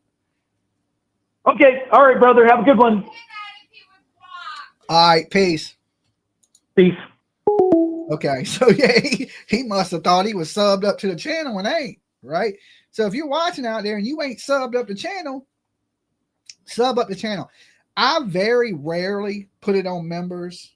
If I'm joking and roasting people or it's doing something crazy where there's going to be a lot of trolls, then I'll put it on members. But it's very rare that I put it on members. So if you become a member here, it's a good way to help pay the light bill, support the channel, because, you know, AdSense is exactly what it sounds like. Okay. Because YouTubers get paid by AdSense. Think about the word cents. Don't say ad dollars. Okay. It don't say ad hundreds. It says AdSense is how YouTubers get paid. And it's literally cents. Okay. So for all you guys that are members and y'all donate to the channel for the entertainment here, that's what keeps it going. Well, the light's going and the internet bill paid, right? I mean, I would do this in the dark if I had to. But it definitely helps feed Wrangler because he's an expensive ass little bulldog. So thank you guys that join up, become members, support the channel, like the videos, all that good stuff. Dolly. Hey, hello. That's me. Hello. Hello. Hey, what's up? How you doing? Hey, you got to turn me down in the background or we're going to echo really bad. Yep. Hey, what's up? Gotcha. All right. Who's this? Where you calling from? This is Lynette Oh No from Massachusetts. Okay, what's up, Oh No? Just vibing. We're happy to hear from you. How you doing, Dolly? I'm doing pretty good. We just tuned in. We just tuned in, so we don't know what the current topic is or anything. Okay, so we're playing cards with Bigfoot, aliens, and who else? Who else is playing cards? The ghost of Jeffrey. The ghost of Jeff. Is he dead? I didn't know he was dead. I thought he slipped out. Right? I thought he was making a new list and checking it twice like Santa Claus. I don't know. We were talking about there was a mass shooting in North Carolina in Southport. A dude pulled up on a boat and shot 3 people, killed 3 people, injured 8. We were talking about the Emmanuel Haro case a little bit. We've been talking about all kinds of stuff. We got Squirrel. We've been talking about parenting and PTSD and all kinds of crazy things. Oh, Lord. Wow. Well, catching up. Thank you for what you do. Yeah, thank you. And thank PJ. Okay, I'll definitely thank PJ. She's in there working on packages. Give PJ a hug for me. She's in the she's in the chat. She can hear you. Love you, PJ. I don't know if she can hear you like that, but she'll hear you in about 30 seconds because there's a little delay on the channel. So in about 30 seconds, she'll say hey in the chat room. All right. Well, I digress and carry on. Okay. You guys have fun playing with Bigfoot and El Chupacabras. All right. Yeah. We're doing a card game here. She's winning. Yep. Okay. All right. Y'all be good. Talk to you next time. You too. Bye. All right. Peace. People feeling good on a Saturday night, right? That's what it's about. You know, hanging out, playing cards with Bigfoot and aliens and Jeffrey Epstein. All right. But hey, you're feeling better than I am. I'm drinking over here strawberry lemonade. Okay. Everybody asking what I'm drinking. It kind of looks like a wine cooler or something, but it ain't. It's just Lipton tea, strawberry lemonade. Everybody thinks I'm drinking like, you know, one of those Four Locos or something. No, it's just Lipton iced tea. I'm straight edge these days.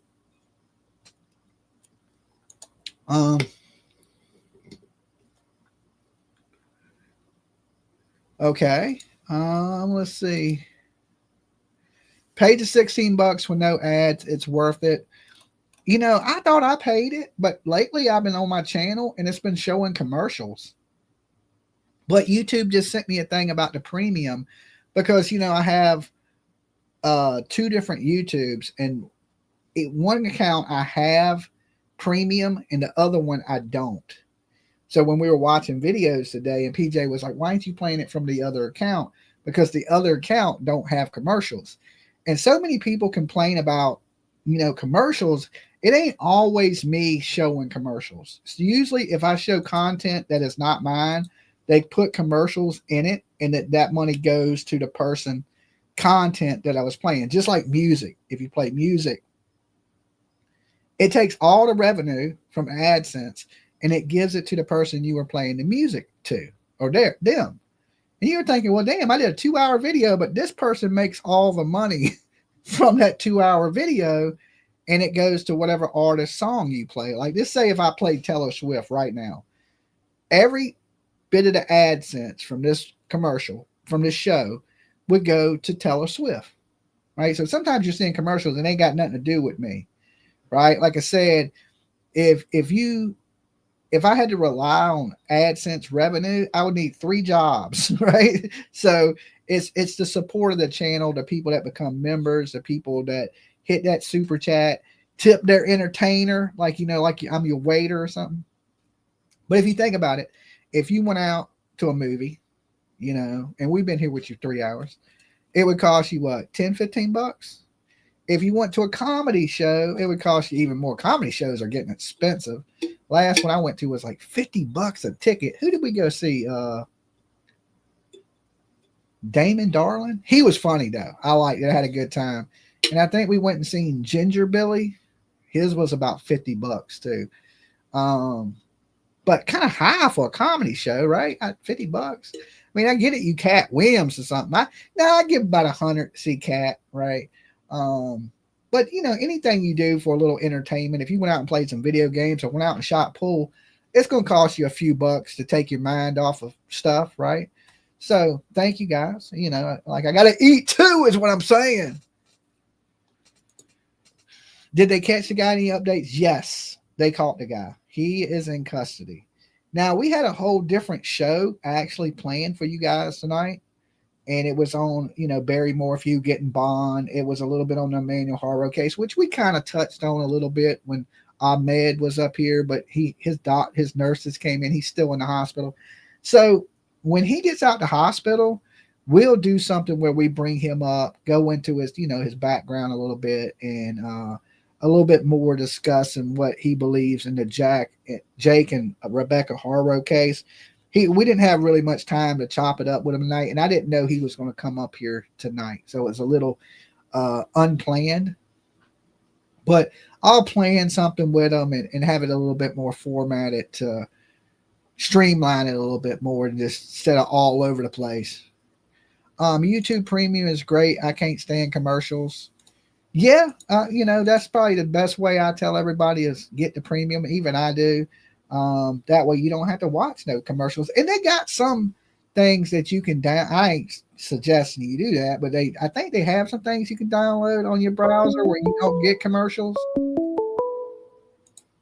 Dolly. Hey, Dolly. Hey, Rose. I'm doing a very bad thing tonight. You got 2 minutes of it. You better make it good. Start. TJ's going to be very upset with me. You call in so many times. I love your show. Okay. I mean, it's great, you know? Okay. Well, if you add to it, that's perfectly fine. But if you just taking up time, bros, tick, tick, tick. Let's get it. You know what I did today? No, I don't, Rose. I don't know. I bought today. I bought my son the most beautiful e-bike that anyone could ever have and want. Awesome. E-bike. That's what I've been saving my shekels for that. Because the poor man needs transportation, right? Yeah. You know, I mean, he has a situation.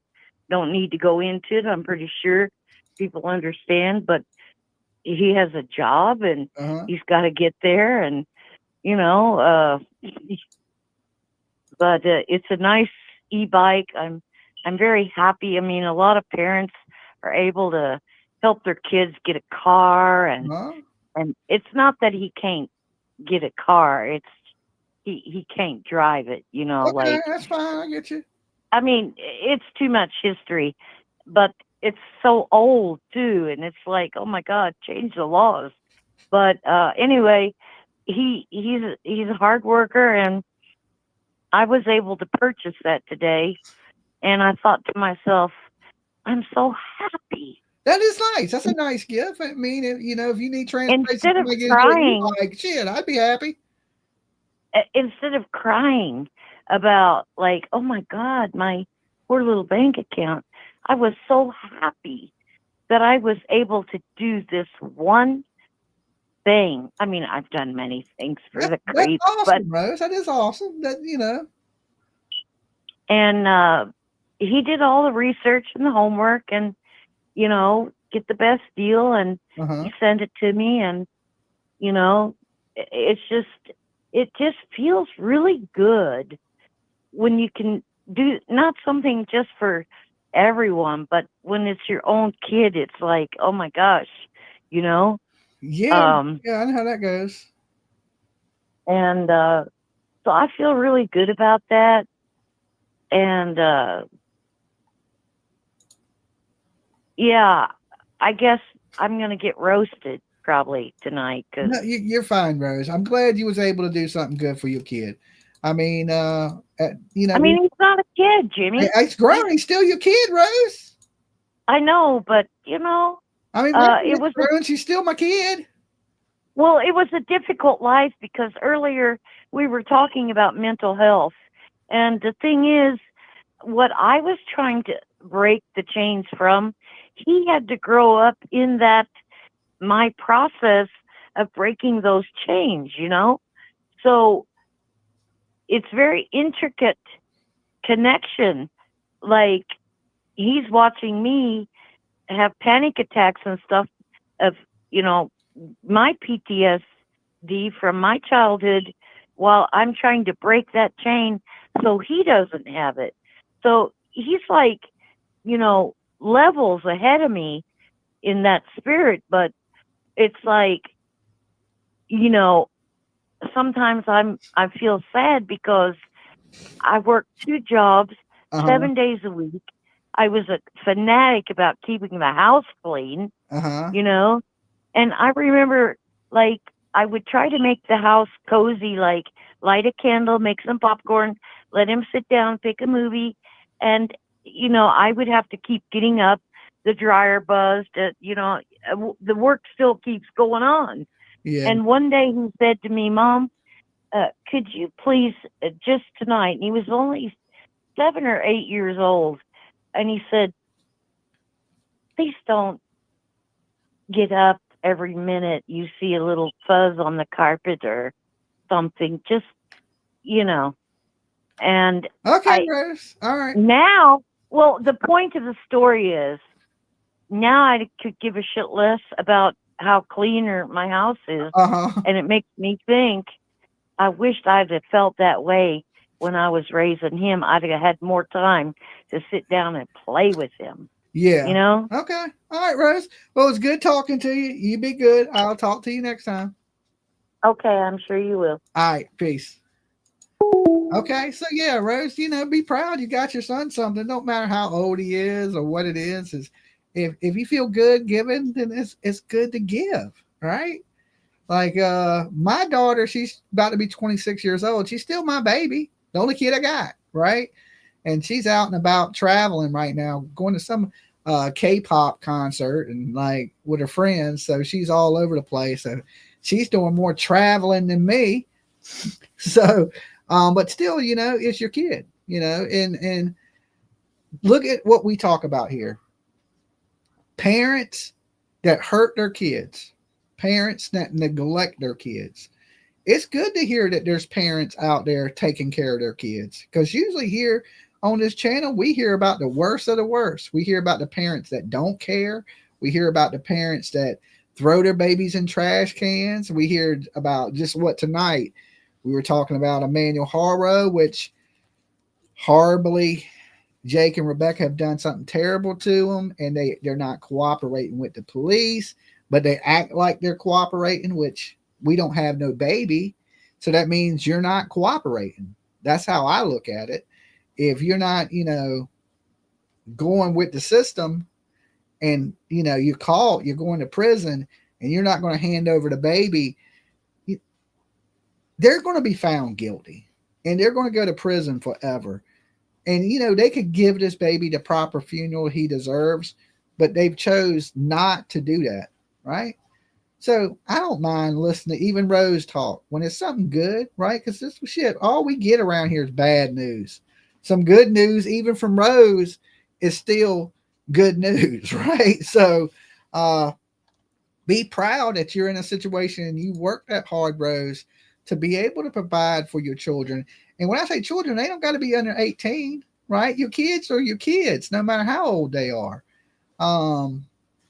Like I said, when I look at Tiff, I see all the Tiffs. I see the little baby Tiff when she was in her bassinet. I see the teenage Tiff when she was all emo. I see the grown lady Tiff. Now I see a more responsible young lady, right? So you see all those things when they're your kids.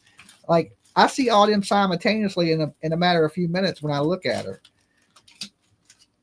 Hey, PJ.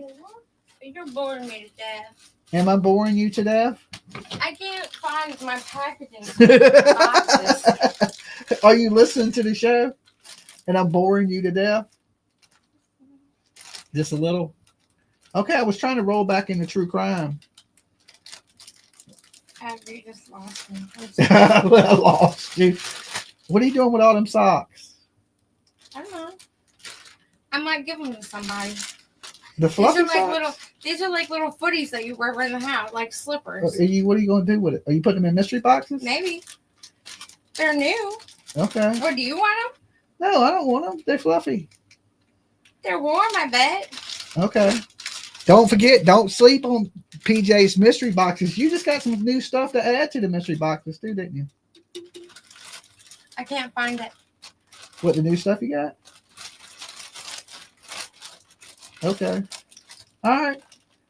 I'll try to make this a little more entertaining for you. I'll start dancing and dressing up like a clown. Yeah, that'll probably be helpful. You know? If you do the wave. You watching Big Dolly. You watching. There you go. All right. Okay. I want to get paid more if I have to entertain. I'm just letting you know. I still okay. never found that. Saturday night, you're lucky to get any show. I'm about to go to sleep. Okay. LOL, they're fluffy. Yeah, she's in there packing up orders. Hey, guys, if you ain't got you a damn Dolly hat yet, look at these hats. Look at these. Bam! You need to we got camo.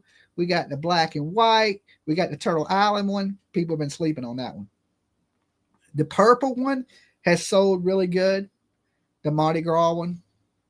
The pink right here with all the flowers, Dolly Vision, that is our best selling one so far. Sold a bunch of those.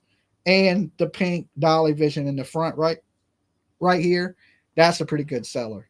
So, and I don't know if PJ told y'all, but we got our tumblers, our Halloween tumblers out right now on the site. So you go to buydollysoap.com. We got Jason, we got Freddie, we got Michael Myers, we got Art the Clown, like I'm wearing tonight, Terrifier, we got Devil's Rejects, we got Texas Chainsaw Massacre, we got Chucky, the Bride of Chucky. What else we got? We got some what is that damn Bride of what is Skeleton Bride? We got some from the new show Wednesday. We got a bunch of new tumblers up on the site up until Halloween. And they're just our Halloween versions of tumblers, right? There's Dolly Vision Media, our channel tumblers too. But right now, like I said, we got a limited supply of tumblers that we had made for the horror convention. And I sold a ton of these tumblers at the horror convention, right? And we're going to do maybe some more of those coming up in the future. Definitely next year, we're going to do Tidewater Horror Convention again. We're going to have a little bit bigger booth this year because they said we could. Because we were kind of last minute on that this year. What is this? I just don't want to eat it. Okay. So you gave it to me to eat. Yeah. Tropical Sour Patch Kids. So there'll probably be some more stuff coming up. And of course, you guys will be able to meet Dolly in Vegas in 2026. Okay. I think it's May 29th through the 31st. No, the 28th through the 31st. Caesar's Palace, Las Vegas, Crime Con 2026. Now, I don't know if we'll have a booth, right? Because Crime Con don't really like me. It's the face, right? It's the face. But we will be there representing Dolly Vision either way. There'll be a mob of us in Vegas. So I will be there in person. So you can come out and meet Dolly at Crime Con. They say I'm a little too controversial to have a booth. I don't know why. I've been good this year. You know, I was good last year, but for 2 years in a row, we have tried to get a booth at Crime Con, and they have refunded my money both years. All right. Now I didn't really want to do Colorado anyway, so it wasn't a big deal that they refunded my money. I would like to get on to Vegas, right? Because, you know, I like Vegas. That's like my new stomping grounds. Plus Turtle Gang lives there. I get to hang out with my sister and family in Vegas. So I will definitely be there for this one coming up. So if y'all want to come out and meet Dolly, y'all can come out and meet Dolly in Vegas, Caesar Palace. I've been looking at hotels. Oh my God, you're so expensive at Caesar Palace, right? I may have to get Turtle Gang because it's cheaper if you're local and rent the hotel, right? So you may have to get that room for me, Turtle Gang, and soon, like real soon. That way I know I'm right there in Caesar's Palace for Crime Con next year, right? Because it's the 2026 version. But you got to think about it. It's in May, so it's only 8 months away. It really ain't that far away, right? So 8 months flies by. So Dolly Vision, Team Dolly will be there in the flesh. And I'm going to have a bunch of t-shirts to give away. So that way, even though they don't give me a booth, my mob at least takes over with the t-shirts. So there's still Dolly Vision advertisement everywhere. So I'm going to be out there giving away t-shirts. That's my best way, because they won't let me put up a banner that says Dolly Vision, but I'll make sure that I take a couple hundred fucking shirts with me and give them away to everybody that walks in. I'll be like, hey, you want this shirt? All you got to do is wear it. Boop, boop, boop. You know what I'm saying? Then everybody in Crime Con has a damn Dolly Vision shirt on, right? So we're going to make sure we get to advertise if they let us or not. We're coming. We're there. We're taking part if you want us to or if you don't want us to, right? We're still coming. And, you know, just like Nashville, they wouldn't give me a table in Nashville, but we still got to meet everybody. You know, this year for Vegas, we'll have a ton of giveaways. So we'll be able to give away a bunch of stuff, and we're going to really promote the channel out there either way. So if they don't want to give me a booth, I'm just going to be out in Vegas promoting the channel. So even if I got to run a damn billboard that drives by there and says Dolly Vision, we're going to be representing this year at 2026 Crime Con. Like I said, they could not let me be a part, but you know, we're gonna do our own thing.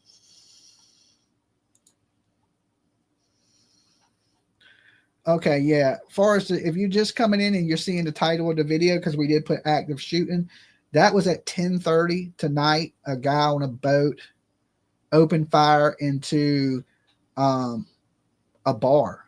What was it called? I forgot the name of the place already. American Fish Market. Right? Ain't that what it was? The American Fish Market? TGK says, I love Dolly Vision and PJ. Well, too bad you're not the person that lets us on Crime Con. The person that does Crime Con, I don't think they say that. Right? They got a little bit of a different vibe, I guess, than I don't think they love Dolly. They may love PJ. They just don't like me for some reason. I don't know what I've done.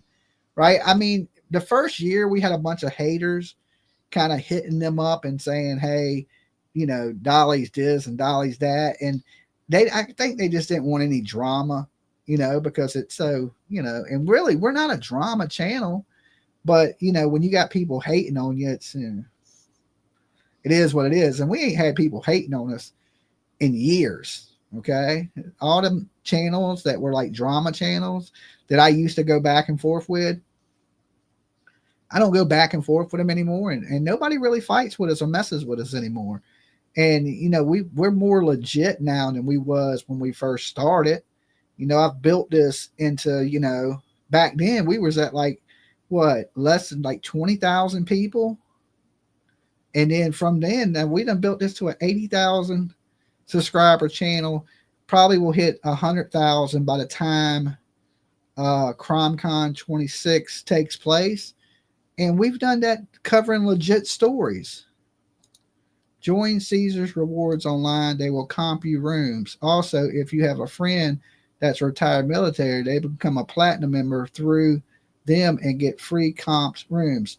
MGL, my sister lives, Turtle Gang is right there. You know, she could damn walk over to the damn Caesars Palace, right? She lives on the Strip. Turtle Gang lives on the Strip in Las Vegas. So y'all see her in the room. She lives right there. Like, I don't want to tell you where she lives because I ain't trying to dox where she lives. I just let you know she lives on the Strip.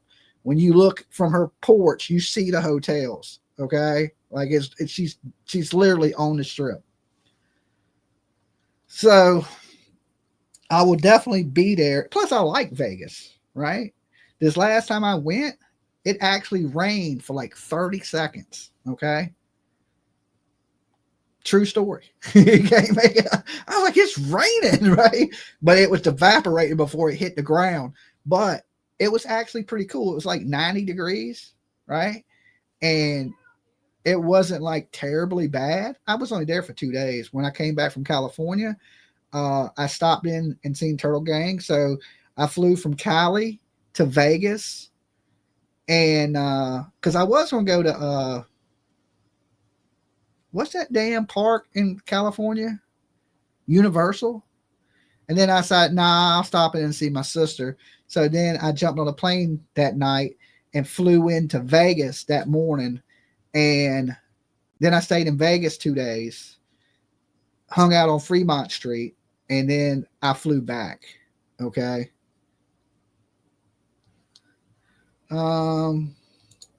Tried to enter under PJ's channel. I think I subbed up when you were around 30K. Yeah, so I mean, this channel is a lot different than when you watched Dolly Vision 3 years ago.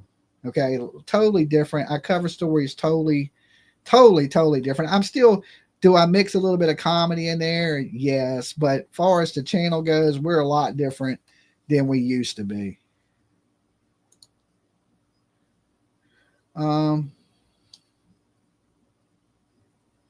According to his LinkedIn, his company is Headshot LLC.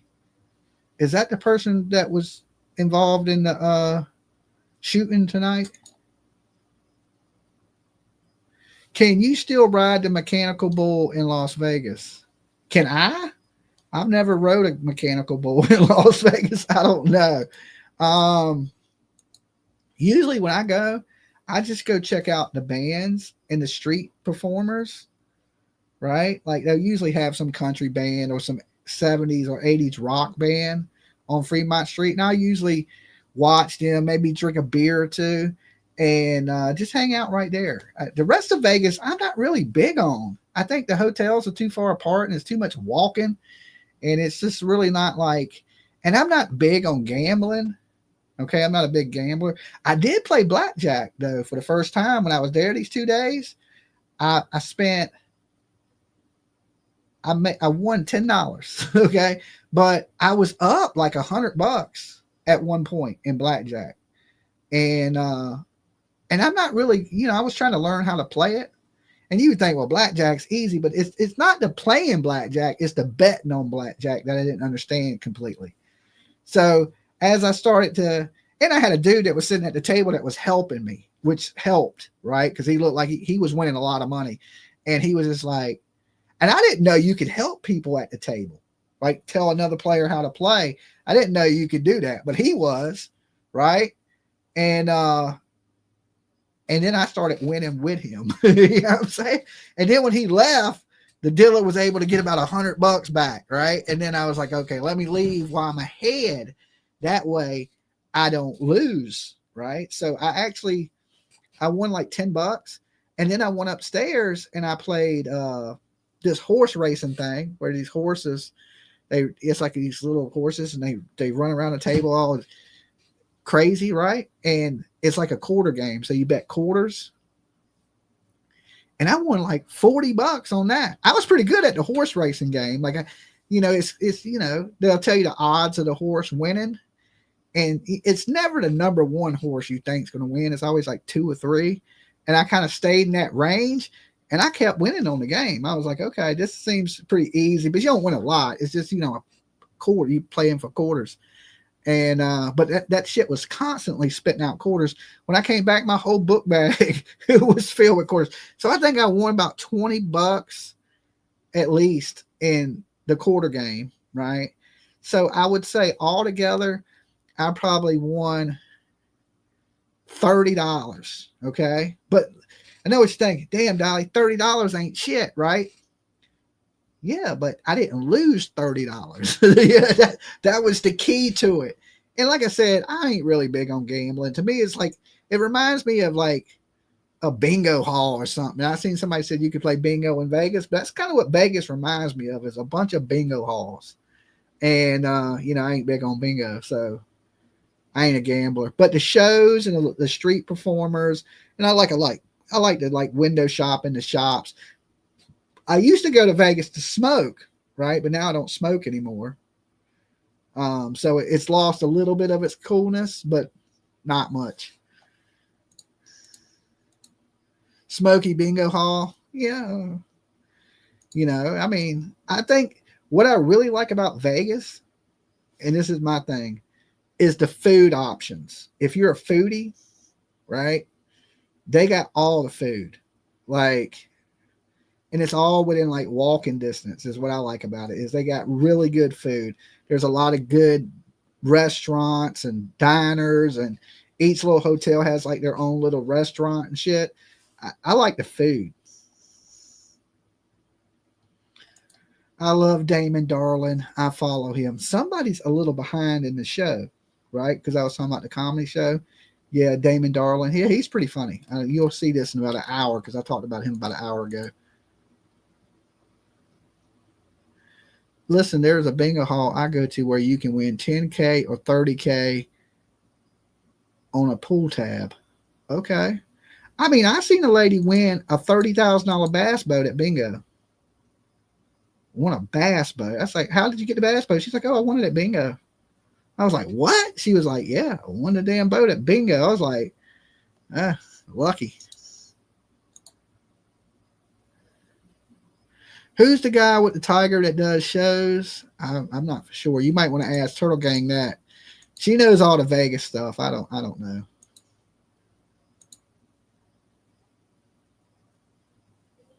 I was happy. I went to the M&M and Coke store. Okay. Right. There you go. So when I go there, it's like I go shopping a little bit, and then I'll watch a couple of the shows. I'll eat at some of the restaurants I ain't never ate at. And that's like my Vegas thing. I don't usually go there to gamble. Is more of my story. But we will be back. I will be back. And hopefully PJ will go. I don't know. She's a little tricky sometimes to get her on an airplane. So I will be back in Vegas in May of 2026. If I don't go back before then. But I'm saying I know for sure I'll be there in May for CrimeCon 26. Even if I'm not part of CrimeCon, I will still be at CrimeCon personally hanging out.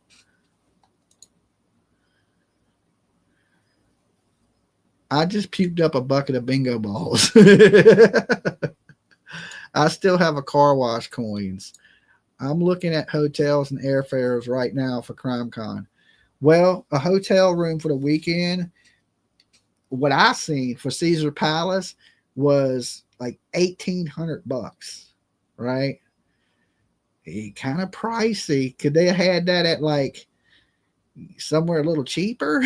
Possibly. Right? That's what I said. But that don't mean I have to stay at Caesar's Palace, right? I could stay somewhere else where I usually stay.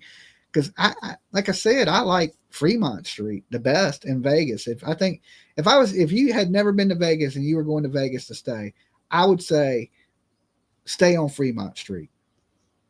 One of them hotels right there, which are the cheaper hotels, to be honest.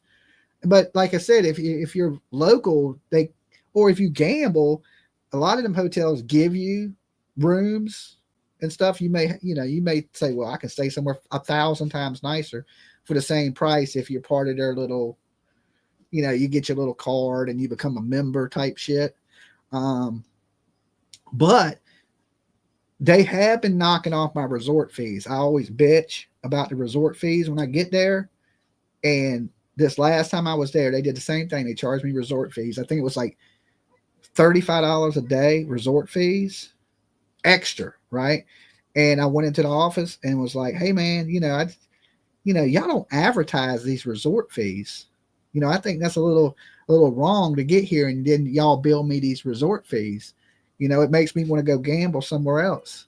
And the guy looked at me and said, well, you know what? You don't have to pay them resort fees. Go gamble, have a good time. I'll knock them off your bill. And I was like, okay, that's what I'm talking about, right? So I bitched the first time, they knocked off my resort fees. I bitched the last time I was there, and they knocked off my resort fees. And the dude said, he said, I see you stayed here multiple times now. I was like, yeah, I stay here every time I come to Vegas. And he's like, all right, man, don't worry about that. Go have fun. And so that hotel's willing to knock off my resort fees. But that's how they get you, is them hidden fees in Vegas. And it's probably the same thing with that Caesar's Palace. The $1,800 price is probably the price with the resort fees. And if you got somebody that's local to rent the room, they don't charge locals a resort fee. Kind of, that's how they get the tourists, right? Sneaky ass people. Really? I didn't know that. Yeah, when you go to hotels, yeah, you just got to bitch and complain. I hate to complain about things, but if you don't advertise it and then they bill it to you, right? When you go to get it, the room, they don't tell you, hey, well, we're going to charge you an extra $40 a day in resort fees. But they, and that hotel will clean your room at I think they wait for you to leave the room. I don't know how they know, but they never come early in the morning to clean the room. They clean the rooms in the middle of the night, right? Both times, the last 2 times I was there, I found it weird because I leave for a little bit and it can be 10 o'clock at night. I leave the room, I go somewhere, I come back in a couple hours and the room is clean. Rent those power scooters. Dolly, you are a saint. I don't know about all that. So they would clean the room in the middle of the night. And I was like, okay, I mean, it's cool with me. Anytime you want to clean the damn thing, but I ain't used to that. I'm used to them cleaning the rooms early in the morning, and that's it. But I guess they know people have been up all night and they don't clean the rooms early in the morning. That hotel I stayed at, right? So I don't never tell what hotel I'm in because I don't want people tracking me down while I'm in Vegas. So I can't tell y'all where. But, yeah, that's weird. How do they know when to clean your room? I don't know. I thought the same thing. Back when I used to smoke, right? I go out, right? And not only did they came in, they organized my little snoot baggies and my cookie baggies and my different bag. They had everything set up on the counter all neat in little rows and cleaned up my shake and had everything just all neat, right? Didn't mess with nothing. Just came in, everything was organized, right? I was like, damn. I was like, that's hotel treatment right there. Okay, that's hotel treatment. No, it wasn't the Plaza. I just say when I'm usually there, I stay on Fremont Street. Okay, there's only so many hotels. There's 8, 9. What is it? 1, 2. I don't know. There's 6 hotels there on Fremont Street. 6, 10, maybe 10.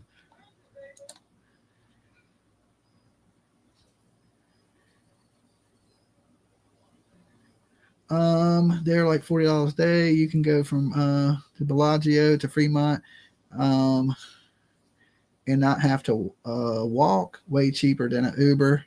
What got me in this last trip is when I was in Cali, they got the unmanned cabs, right? Like just like an Uber, but nobody driving it, which is so hard to believe. Like that technology has came that far to where they have the unmanned cars in LA, because we don't have them yet here on the East Coast. I haven't seen them on the East Coast, but the West Coast, they already got unmanned vehicles driving around. And in Vegas, I meant to drive one the last time I was there. Well, get in one, but they have the unmanned cabs that look like I don't know, the whole damn side of it opens up and you go into it and there's no driver. It just drives itself. Now I meant to ride in one while I was there. I didn't really have anywhere to go, but I was like, hey, I'm just going to get in and go somewhere so I can ride in one. But I didn't get a chance the last time I was there to do it. I forgot about it. And by the time I remembered, it was about time for me to start packing up to leave.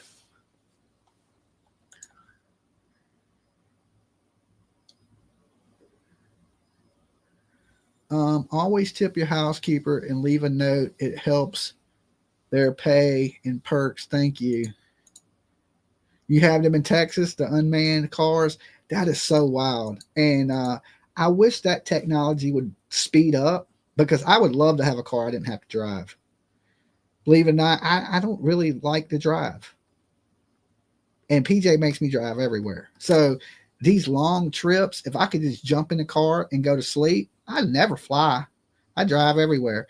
So I would love to have something like that you didn't have to drive, that you can just get in it and be like, hey, car, take me here.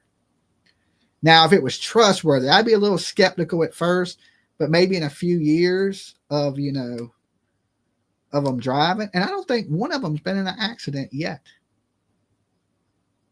I think there was an unmanned car that was in an accident, but somebody hit it.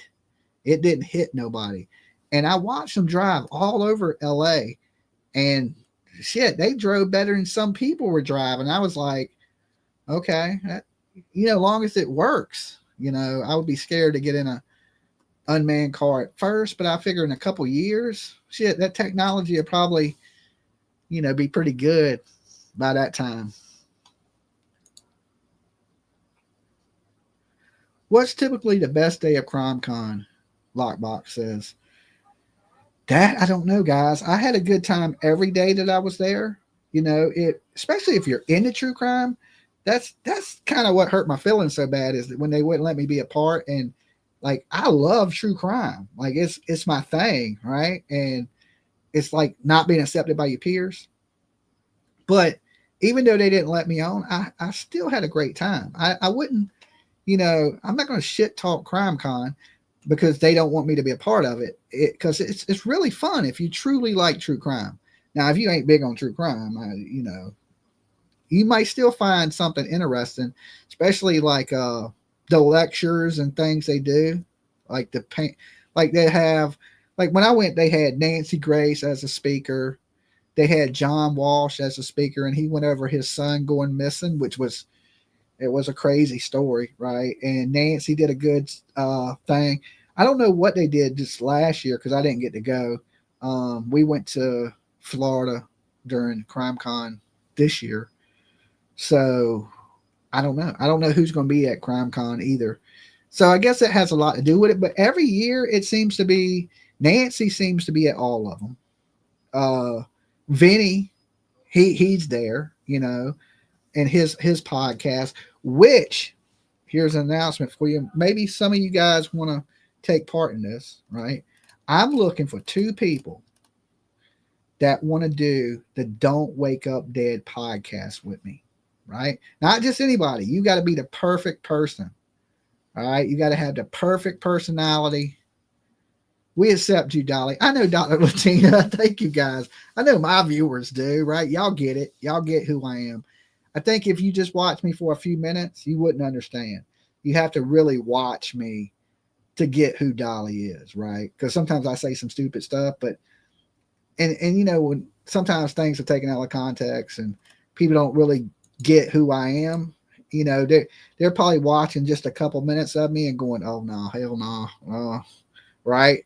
I get it. I don't blame them. They may have a certain image they want to portray, and maybe I don't fit that image, right? Maybe I don't. Ain't no need to cry about it. It just is what it is. I know my viewers accept my goofy redneck ass. I get it, right? I just wish they would. It'd make things easier for me, right? It would make things easier for me. And I'm going to be there either way. I'm not going to knock what they do because it is the biggest crime convention of the year, right? There ain't one bigger. So they've kind of cornered the market and, the convention aspect of it. And this one's going to be in Vegas. So I know this is going to be a really good one. And Nashville was really good. I had a blast in Nashville. And, one of the things about Nashville is, I think a good majority of my viewers are from Tennessee because I've done so many cases in Tennessee that so many people came out to see me and I got to meet so many people that were, viewers and fans of Dolly Vision. And I don't really look at people like fans. Most of you guys are like my fam, right? And so it was awesome. It was awesome to be able to spend so much time with everybody that enjoys the channel. And I would say that's one of the places that I'm probably the best, my market, Tennessee, I have the most viewers from. I mean, I know I have viewers all around the world, but I have a good amount in that one little section. And people were coming from Alabama to hang out, right? With me. They were coming from Georgia to hang out, all over Tennessee. So it was really cool. I thought it was a good hub for, a Dolly meet and greet because I'd done so much there. I figured I would have a good turnout to where, like Colorado, I was thinking, okay, there's probably a few people that watch me in Colorado, but not a lot, not as much as like Tennessee and the southern states would have. But Vegas is a resort spot. So if we plan it now, a lot of the Dolly Vision crew, even if I don't have a table there, we could still have a big Dolly get together in Vegas. Okay. And what better place to come hang out with Dolly than Vegas? All right. So start planning it now. And like I said, Caesar's Palace is expensive, but there's a lot of other good hotels in Vegas that ain't expensive. And you don't have to pay to get in any of the hotels. You can always go into the casinos. That's absolutely free. So it don't matter where you stay.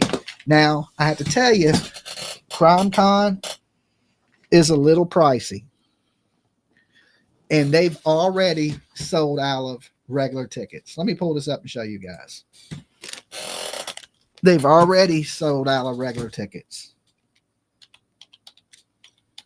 They ain't even announced who's there yet. And they done sold out regular tickets, right? So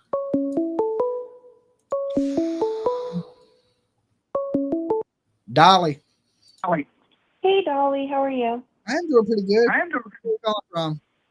Christina calling from Texas. Hey, I just actually was calling just to tell you that I think you do a fantastic job. I think PJ does a good job too, but I've been following you since Gabby Petito days and just have watched tremendous growth in your channel. And I mean, you're hilarious for one. I follow pretty much all of the true crime people, and the case that you guys were talking about earlier with the shooter guy or whatever, I was actually watching another pretty big true crime YouTuber, and I'm like, oh my God, this is so boring. I'm switching back over to Dolly's channel. Like it's always just you just engage with your followers, and not a lot of YouTubers do that. If even in true crime, like it's like they're talking at you and not to you. And I don't feel like sometimes you get enough credit, and I've seen you be super, passionate about what you do and really just caring about these missing people and the kids. And I mean, and you guys do stuff for the community too. So I wanted to give you credit because thank you. If CrimeCon doesn't see it, we all see it. And sometimes maybe you just need to hear it. So that's all. That's the only reason I called. Oh, thank you. That was so sweet. I'll pay you You're later. welcome. No. Have a good rest of your night. I'm gonna go back and chat and keep watching. All right, peace. All right, thank you. I totally paid her to say that, guys. I texted her a while ago and said, look, here's my phone. I was texting. I was like, look, call in, say something good about me right now. Okay. I need it. I need the help. I need the help. Now, look, I appreciate it. I appreciate the love, guys. I know my viewers support me and y'all get what I do and y'all get the goofiness and you get the sense of humor. And there's not a lot of people in true crime that have a sense of humor, right? They present true crime one way and they're used to it being presented that way. And a lot of people think this is the way it should be, but there's no blueprint for true crime. Okay. I understand when there's stuff that I have to be super serious about, I'm super serious about it. And I'm just as passionate as anybody up here. I may not be the biggest. Look, there's channels up here in true crime that have millions of viewers and blah, blah, blah, blah, blah. But I know this. I work just as hard as any of them. Some of them work hard than me. I ain't saying I'm the hardest working person out there, but I work just as hard as 90% of all the true crime people out here. I present my true crime a little bit different, right? And I don't want to change who I am. You know, if they say I'm controversial, but I don't believe I'm controversial. I believe I'm a really good person. And I'm honest. And if they could show me something I was wrong about, I would go, okay, you got me, right? But I'm not wrong. My track record speaks for itself, right? Like if this was a baseball card and you looked at my averages on the back, you'd be like, yo, this dude's an MVP of true crime. Now, I know some people see that and some people don't. If you just glance in and you don't know all the things that I have been right about and all the people I've fought for along this journey, then you may not get it, right? You may not get it. And that's why I said I'm not mad at CrimeCon for not wanting me to be a part of what they do. It's disheartening, right? Because I figure, hey, these are my peers. These are the people that I belong with. I just don't deliver things the same way they do. And I don't want to change myself to do that. Okay. Like I'm going to be the goofy guy. I'm going to be the dude that tells jokes. I'm going to be the people that blame you for doing bad things when I believe you've done bad things. Right. And I'm no different than Nancy. I'm no different than Vinny, other than I add humor to what I do. But all these people out here, you know, they have their opinions on who did what and, you know, the whole allegedly thing. And we're speculating, but I let everybody know what's going on with my opinions on things. And like I said, I'm usually 99.9% right. And if I was wrong, I can understand then, you know, well, this dude's wrong all the time and I'm controversial. I get it. But really, I'm not. I'm a really good person. I know that. And would I do anything to mess up their event? Absolutely not. I would act with the utmost respect. We just did a convention, right? A really big one, a horror one. You know, the horror community accepted me perfectly fine. And everything went off without a hitch, right? Without a hitch. So, but anyway, back to this. CrimeCon, I wanted to show you about the tickets. So, even though they don't have no love for Dolly, I still respect what they do. I'm still a huge true crime fan, and I will be there either way, is the more of that story. So basically, you click on Las Vegas, right? Because they do have a crime cruise coming up. And here's the registration form. But here's tickets, right? Standard, let's go to this so y'all can see this. Standard tickets at $2.99 are sold out already. All right. Which is crazy. That is crazy. They sold out that fast. They just announced this thing like a week ago. Standard advance rate, which is $349, which that is the best deal if you look on a budget for CrimeCon 2026 in Las Vegas. Now that's the best deal if you're on a budget, which, be honest with you, that's a good deal. That's a good deal for 3 days. And like I said, the one that I went to, that had Nancy speaking, it had John Walsh speaking. It was worth that for the speakers. Plus, you're going to get to meet a lot of people that you see on YouTube, and you know, a lot of the YouTubers are there, even if they don't have booths. Like I met Pascal when I was there. He is a big guy. I met so many people. The dude from Body Bags. What's the girl that's in my intro? I forget her name. I forget her name. I forgot her name already. She's big on YouTube. I can't even remember her damn name. Maybe that's why I'm controversial. But anyway, gold are still available, right? They're $8.99. That's a little pricey. But you got to remember, true crime seems to be like an upscale thing, you know, and I believe it's because their stuff is kind of 10 to life. Thank you. That's it. Annie Elise. Thank you, guys. I remembered it once y'all said it. That's where I met Annie at. She was there. So you have your gold VIPs for $8.99, and then you have your platinum VIPs for $1,899. But you know, it's a real classy event, right? And you know, most people that are into true crime, this is just my opinion, or I would say from 30 to 65-year-old women, and $18.99 might not be that pricey to you, right? To me, $18.99 is a little pricey, but I feel like even you may get, you know, some perks with that $18.99. But you know me, I don't need all the special stuff, right? I'm good with the $3.49 ticket, right? $3.49, and I think that's Ashley Banfield was there. Yes, Ashley Banfield. I met Ashley Banfield there. And you know, a lot of the people in what I do are there. And, you know, that's why I want to be a part of it, you know, but it is what it is. But either way, like I said, I'm going to be there. So if y'all want, plan now, come hang out with Dolly, you know, for the 2026 Crime Con. Like I said, I probably won't have a booth. They're probably not going to let me do that. And, you know, I wish they would, but if they don't, they don't. But we will still represent. We will still be there. We will still be hanging out with the people. So it'll still be a gathering of the Dollysters.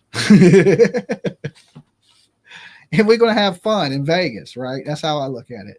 So plan now for the weekend of, May 29th through the 31st, 2026. And the convention itself is held at Caesar's Palace. Now, that don't mean you got to stay at Caesar's Palace, right?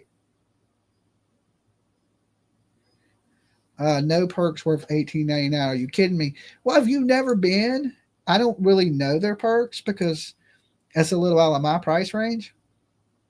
But I'm sure it's enjoyable because usually, and I would say this, if you can afford premium tickets, you need to get them fast because these sell out.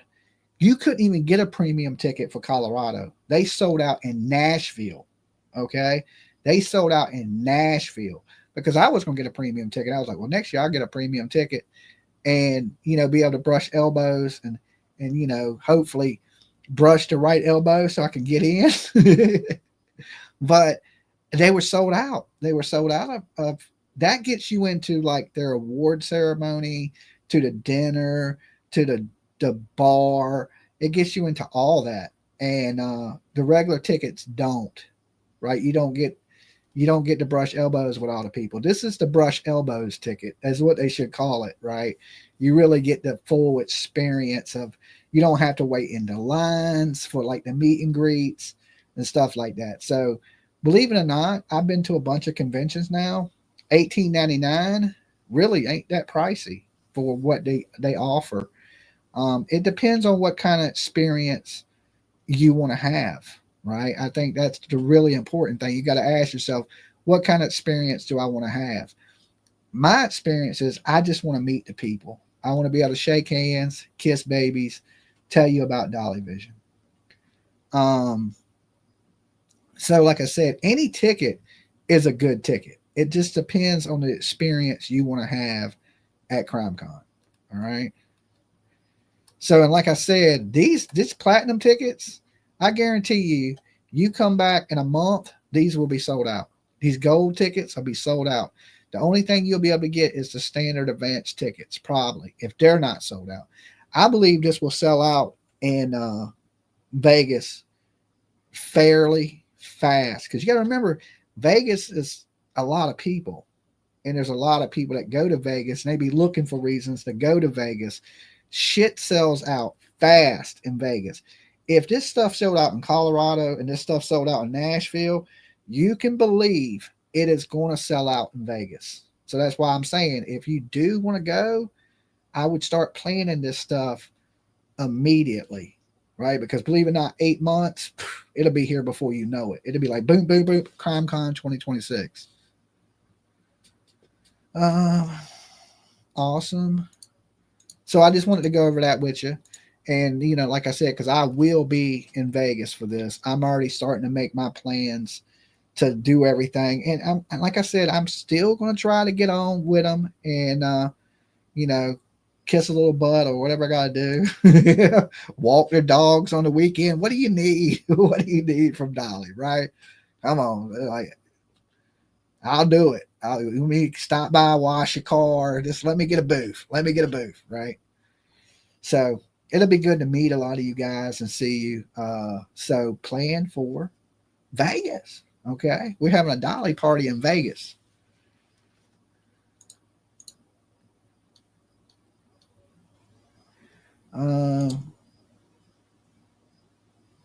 Still can't believe we're heading towards 2026.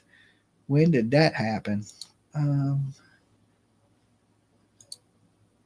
Trolls just come back under a new name. Yeah, there's trolls out there. It's just part of the internet, you know. So, and we don't know what stories by the time CrimeCon comes. You know, that's still 8 months away.